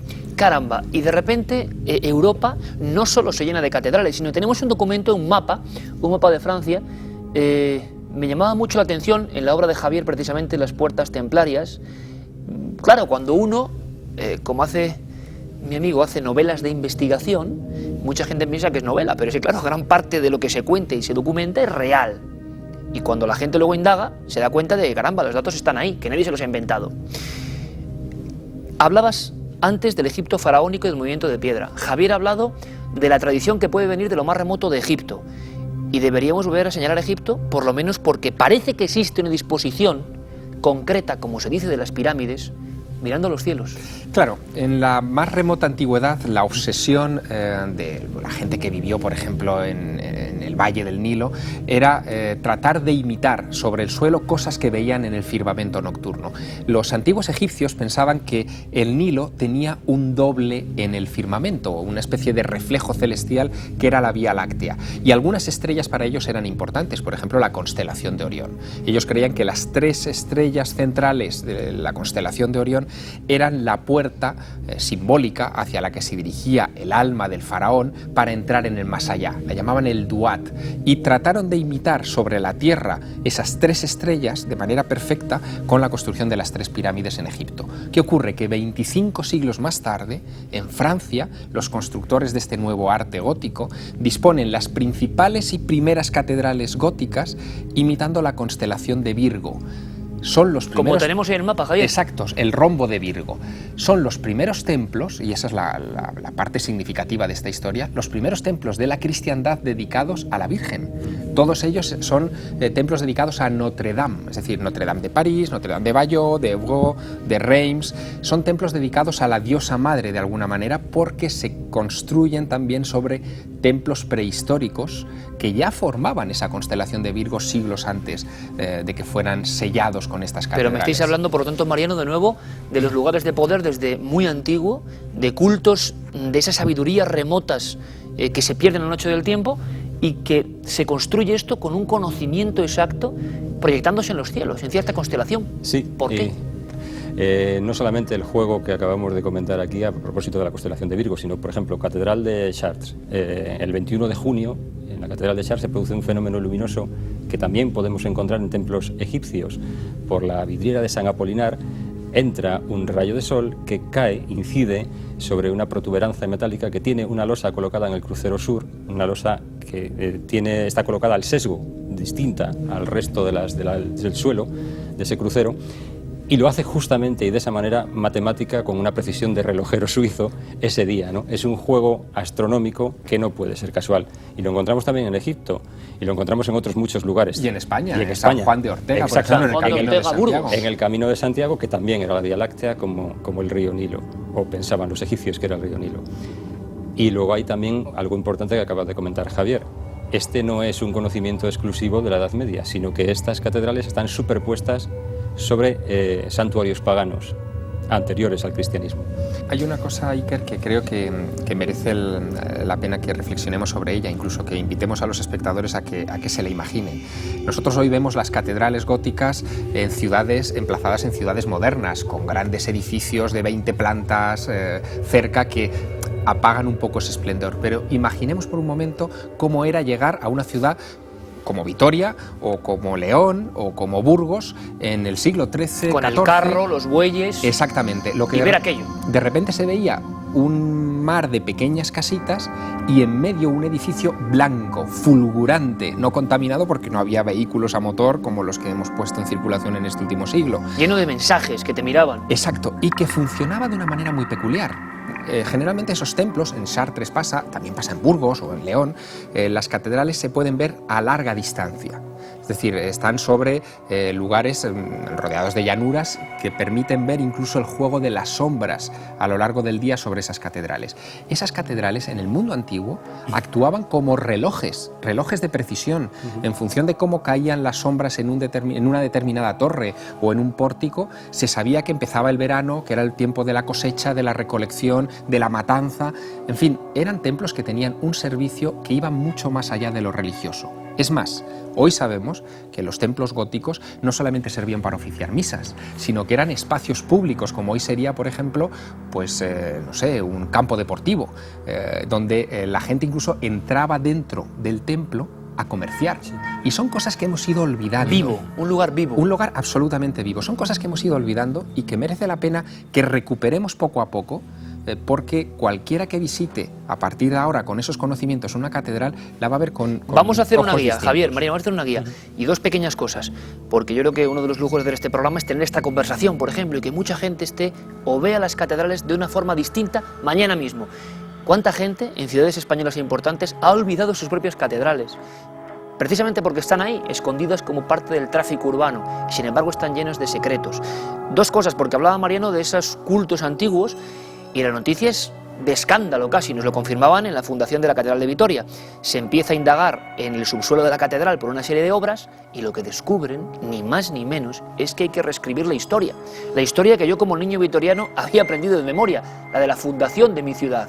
Se dan cuenta de que había estructuras, casi en forma de castros, si me permite la palabra, pequeños poblados o un poblado inicial, lo que fue Vitoria-Gasteiz en un principio, pero que la cronología, y esto no es ninguna tontería, hay que retrasarla 300 años.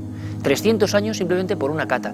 Yo les preguntaba, ¿y cuántas cosas descubriríamos si, como está ocurriendo en Vitoria, excavásemos en tantas catedrales? Y dos cosas muy rápidas. Hemos tenido la oportunidad, Javier, y tú lo sabes, de vivir una experiencia mística gracias a dos buenísimos amigos que hay que recordarlos porque hicieron con nosotros una labor tremenda. José Manuel Rodríguez Montañés, coordinador de la Catedral de León de la exposición El Sueño de la Luz, y Marga Torres, fenomenal cronista de León. Pudimos tocar las vidrieras impresionantes de León. Y cuando entramos ahí, yo me imaginé, Javier, a ese hombre de hace tantos siglos, aterrorizado casi porque la luz del sol iba provocando en las miles de vidrieras un mensaje distinto, un cómic, una película de la antigüedad. La pregunta está muy clara. ¿Las catedrales son una máquina que ya no sabemos activar y que antes se sabía activar o algunos sabían activar y para qué? Esa es una de las aparentemente fantásticas explicaciones que se han querido dar a las marcas de cantero, que también se han mencionado en el reportaje y que me citaba Ken Follett. Las marcas de cantero, algunos las han explicado, como él decía, serían una manera de que el cantero pudiera cobrar su jornal señalando aquellas piedras que había labrado. Pero es una explicación un poco pobre. O sencilla o se quita de problemas. Pobre porque... O materialista, sí, para una época que no lo era. Pero ni siquiera eso, porque los símbolos de canteros son una cantidad limitada. El número de canteros se supone que era mayor. Los símbolos de canteros se repiten a lo largo del tiempo, no varían en función del personaje o del cantero en cuestión. Son como órdenes, ¿no? Exactamente. Entonces, se ha llegado a pensar que tal vez se marcaban determinadas piedras porque esas piedras tenían una especial importancia para la labor que tenía que cumplir aquel edificio. Aparentemente esta es una explicación absolutamente de ciencia ficción, pero es posiblemente interesante mencionarla, dado que no hay una explicación convencional y definitiva de por qué se marcaban con esos símbolos y aquellas piedras. Es más, se da la circunstancia curiosa de que cuando el gótico desaparece, que casi dejan de construirse catedrales al mismo tiempo que desaparecen los templarios, Europa se convulsiona, pasan muchas cosas y todas malas. Desaparece el temple, cesa el gótico, recomienzan las guerras, peste negra, 1348. Es curioso, estamos hablando tal vez, y es otra explicación aparentemente absurda, pero que algunos mencionan, de una especie de acupuntura en la tierra. ¿Son las catedrales el alma de los campos, como en alguna oportunidad he escrito yo? Qué interesante. Sí, lo que no hay ninguna duda es que la época de construcción de las catedrales fue también una época de introducción en Europa de muchos saberes que se habían olvidado o que tienen un origen muy ancestral. Por ejemplo, la alquimia. Muchos han vinculado las catedrales a la alquimia y el elemento clave donde se ve ese vínculo es en aquellos templos que todavía conservan sus vitrales originales. Tenemos en León muchos de esos vitrales, en Chartres se conservan, no fueron destruidos durante ninguna de las dos guerras mundiales, casi de milagro. Bueno, ¿qué es lo que ocurre? Que al estudiar esos vitrales descubrimos que la composición química de algunos de esos cristales de colores es un misterio. Es decir, por ejemplo, para dar los tonos azules no sabemos muy bien qué materiales estaban utilizando para esa fundación, pero la sola creación de los vidrios y la fundición con el plomo, porque todo es una estructura rígida, tiene que ver muchísimo con el arte de la alquimia que nació, y quizá peque de pesado, pero nació en Egipto. Es decir, la alquimia, tenemos los primeros tratados de alquimia en la biblioteca de Alejandría, nada menos, y el propio país de los faraones lo llamaban los antiguos Alquemet, que significa tierra negra y que es de donde deriva precisamente el nombre de alquimia. Pero fíjate, Javier, que precisamente hoy hacíamos el túnel del tiempo sobre Newton, que en un momento de su vida cree que todo el saber auténtico o necesario para comprender la verdad está en esas culturas antiguas y en la alquimia, entre otras cosas. Tenemos algunas imágenes que sí me gustaría que mostraseis al público. Son diversas marcas de cantero de diferentes lugares, diferentes templos de España, supuestamente formas oficialmente pero es clave lo que has dicho, una explicación muy materialista del siglo XX-XXI para una época que desde luego no lo era, para cobrar. Sin embargo, se van repitiendo como si fueran equipos de constructores, y muchos cuentan que la masonería, tan polémica y tan curiosa y tan influyente según muchos, nace aquí. Vamos a ver varios, porque veremos otros surcos en la piedra. Había una forma, o algunas formas, incluso Javier, decías que esto era muy interesante. Esto es muy interesante porque es prácticamente el esquema de un instrumento que era muy conocido para los sumos sacerdotes del antiguo Egipto. Con este instrumento se celebraba la ceremonia más sagrada, más secreta en los rituales de momificación del faraón, que es la ceremonia de la apertura de la boca.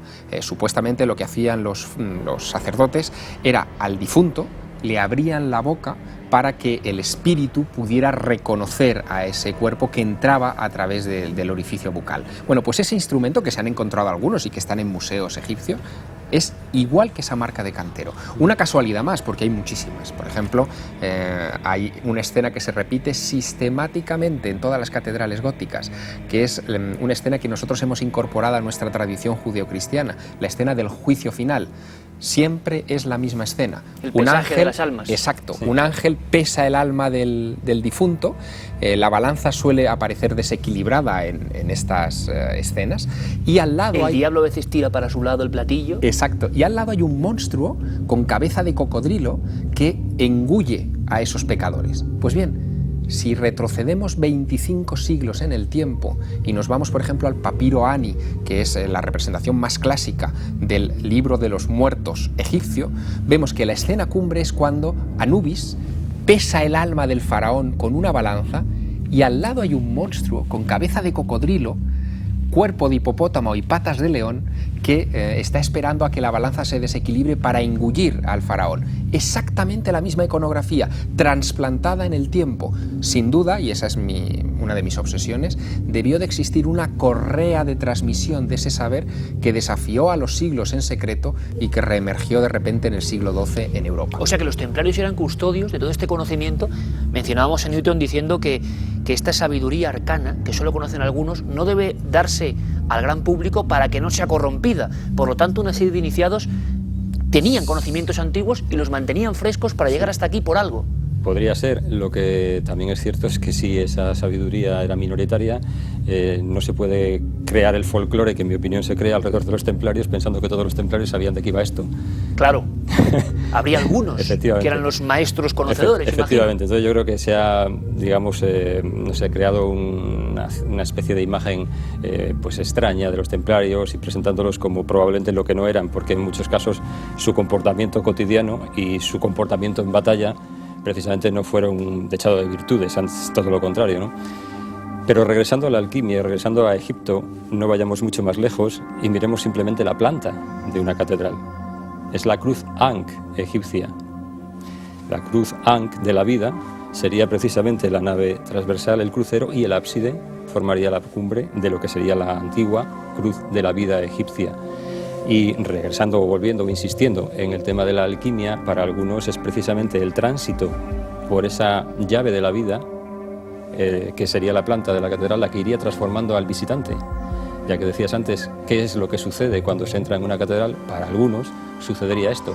Es el tránsito desde la oscuridad, porque entramos por poniente, hacia la luz, hacia el este, que es donde está el altar. Y en ese tránsito, el visitante, la persona que entra dentro de una catedral, le suceden muchas cosas, unas cuantas. La primera de ellas es que entra a una gruta primordial, que es lo que viene a simbolizar el pórtico. Si en el románico podía ser de un pórtico, en la catedral gótica suelen ser 3. Por cierto, suele haber 2 torres que flanquean el pórtico al modo del templo de Salomón, las 2 columnas de Jaquín y Boaz. Y una vez que entra adentro, el visitante, ¿qué es lo primero que hace cuando entra en la catedral? Mira hacia arriba, porque ha entrado en una especie de bosque de piedra. El mirar hacia arriba, erguir la columna, genera una serie de, digamos, circunstancias energéticas en la persona que le sitúa, le propone en un estado mental distinto. Y a partir de ahí va caminando, va sorteando pruebas, entre comillas, entre la penumbra de las capillas y entre las luces de las vidrieras. Se hace un recorrido casi de forma inconsciente, exactamente, colectivo. En muchos casos muchos de ellos han desaparecido, pero otros siguen, los hemos mencionado. Está el laberinto, que tal vez luego podemos comentar algo de él, hasta que va caminando hacia la luz, hacia el este, hacia el altar. Es un camino de transformación. Claro, es muy importante también tener en cuenta que esas catedrales son templos de otro tiempo, en el que un tiempo en el que la gente no leía. La información era sensorial, era a través de las imágenes de las vidrieras fundamentalmente y a través de las sensaciones que estaba comentando Mariano ahora mismo. El conocimiento era aquello que uno incorporaba porque de repente pasaba miedo o se iluminaba o tenía un súbito acceso de conocimiento porque había entendido la historia bíblica reflejada en toda esa iconografía. Y es desde esa óptica que a nosotros nos debería resultar fácil hoy la óptica que deberíamos utilizar para entrar en una catedral. Olvidémonos de lo que hemos leído, olvidémonos de lo que hemos estudiado, entremos en un templo de este estilo como lo hacían los antepasados, para sentir. Pues me das, además, perfecto trampolín para lanzar un pequeño experimento. Es nada, unos segundos, pero tú y yo lo hemos hecho en alguna ocasión. Hemos entrado en ciertas catedrales no de cualquiera forma, sino, y esto es una ventaja que tiene el hombre moderno, pero que el hombre antiguo podía llegar a tener, que es escuchando cierta música que hace que la visión, la contemplación sea diferente. Hay quien dice, Mariano, Javier, bueno, y tenemos ejemplos en toda España maravillosos, de cantos gregorianos, por ejemplo, que tenían cierta fuerza, o otros cánticos que luego se fueron modificando. Ver el arte y ver cierto arte sagrado en cierta coordenada musical podía provocar, según algunos, estados alterados de conciencia, pero lo que invitamos es que a todos los amigos de Cuarto Milenio hagan la experiencia también. Hoy en día cualquiera tiene acceso, por ejemplo, a ciertas músicas o simplemente a cierto estado de relajación que se puede provocar y a ver de forma distinta la catedral. A verla, por ejemplo, de esta forma.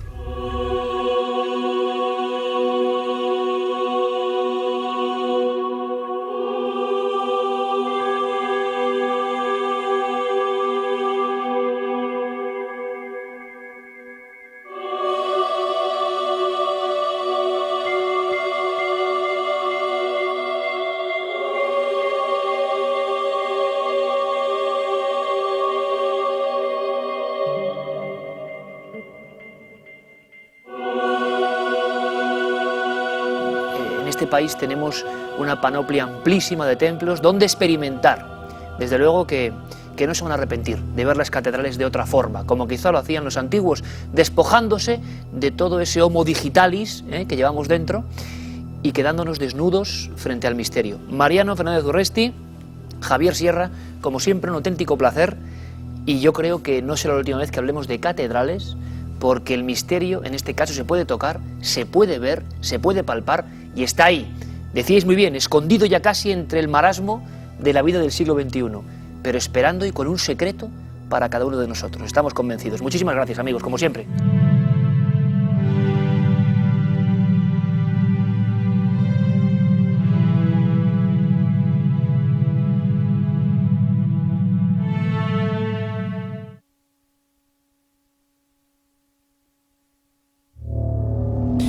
Hace mucho tiempo que la mirada de la Dama de Elche nos protege. Está aquí con nosotros en el plató de Cuarto Milenio porque es un misterio y representa perfectamente la iconografía, el símbolo de lo extraño a nivel arqueológico en nuestro país.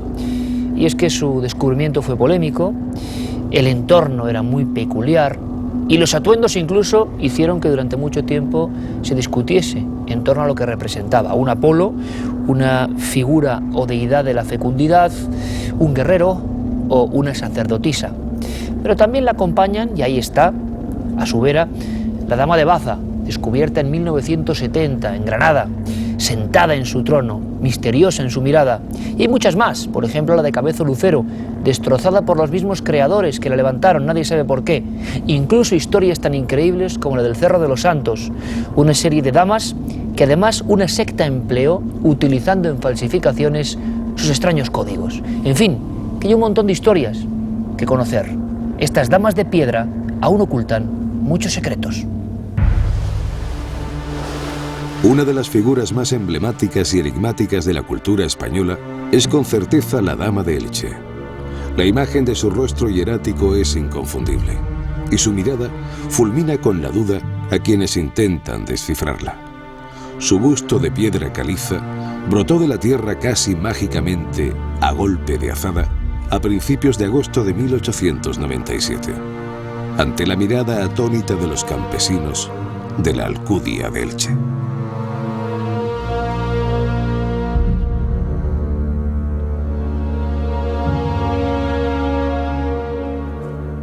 Al desmontar parte de un bancal situado en las afueras en los lindes exteriores de la finca, se encontraron, parece que una especie de cista de piedra preparada, y la dama estaba en el interior.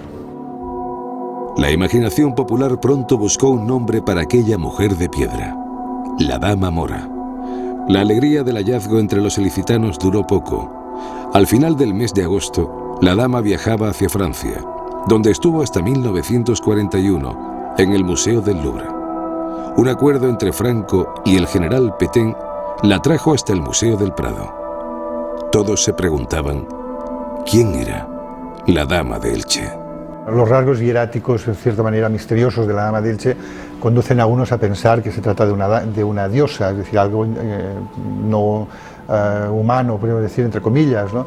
Mientras que otros dicen que, bueno, que es una representación de una miembro de la élite social ibérica.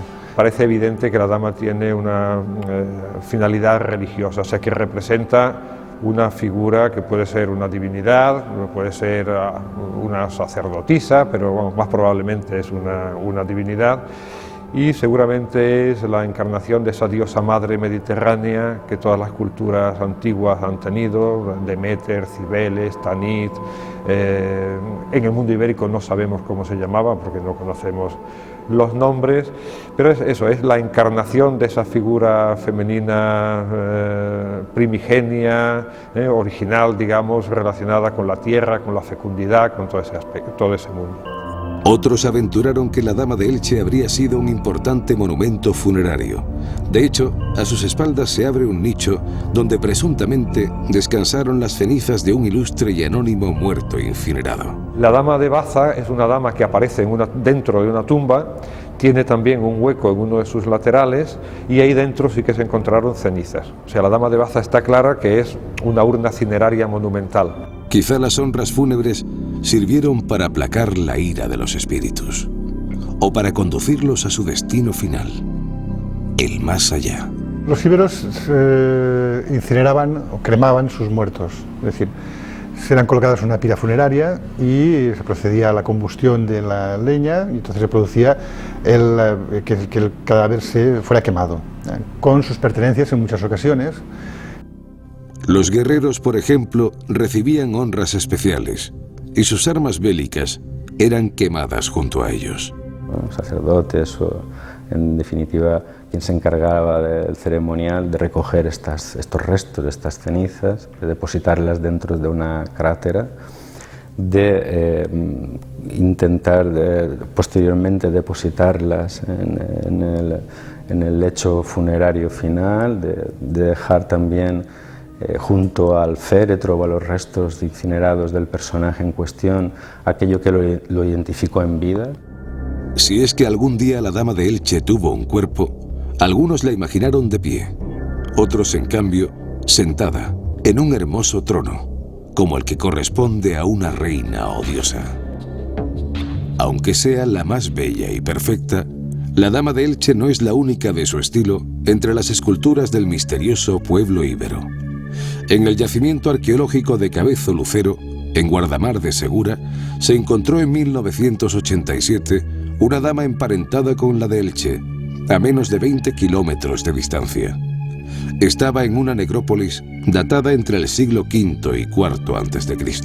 Excavando superficialmente ya uno de los cuadros en que se dividía la excavación, pues apareció un bloque que inmediatamente se reconoció como parte de una escultura deformada, muy picada, muy alterada. Una primera análisis de la pieza, en la primera reconstrucción, dieron lugar a que, bueno, que se viera que era una escultura femenina con rodetes en los lados de la cara, en las orejas, semejante a la Dama de Elche. En los años 90, un profesor estadounidense de historia del arte, John Moffitt, lanzó una terrible bofetada contra la autenticidad de la Dama de Elche.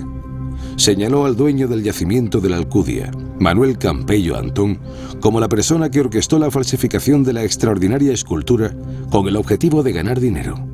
Sin embargo, las últimas investigaciones han demostrado que la escultura es verdadera.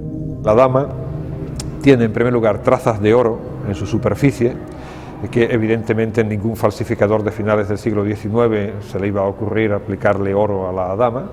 En segundo lugar, los pigmentos que la dama tiene en la pintura son azul egipcio, que es un pigmento muy caro y utilizado en la antigüedad, y cinabrio natural, que es un pigmento que en esas condiciones se utiliza mucho en el mundo greco-romano, en el mundo púnico, y que, según los estudios que se han hecho, deja de utilizarse como tal a lo largo del siglo XVIII, cuando se sustituye por cinabrio artificial. El importante hallazgo en la necrópolis de Cabezo Lucero pudo ser el aldabonazo final a la teoría del profesor de la Universidad de Nuevo México.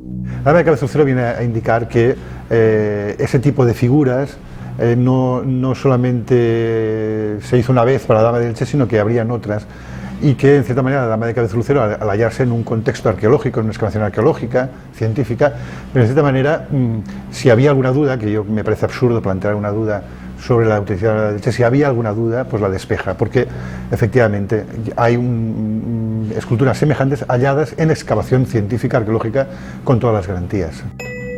Hasta hoy, nadie sabe exactamente quién fue la Dama de Elche, ni cómo pudo escapar a la hazaña iconoclasta que destruyó a otras mujeres de piedra. En los últimos siglos del primer milenio, antes de Cristo, se rompieron deliberadamente centenares de estatuas ibéricas. ¿Fue una revolución popular? ¿Un cambio en las ideas religiosas? El desconocimiento sobre este y otros aspectos del fascinante pueblo íbero no es menos tupido que el vistoso manto que recubre el torso de la Dama Mora. La historia de los íberos se confunde con la adoración a sus desconocidos dioses, con la poderosa mirada de la Dama de Elche y el misterio de la muerte. Al final, nuestros antepasados no eran más ignorantes que nosotros respecto a la esencia de la vida que ellos magníficamente plasmaron en sus poderosas diosas madre.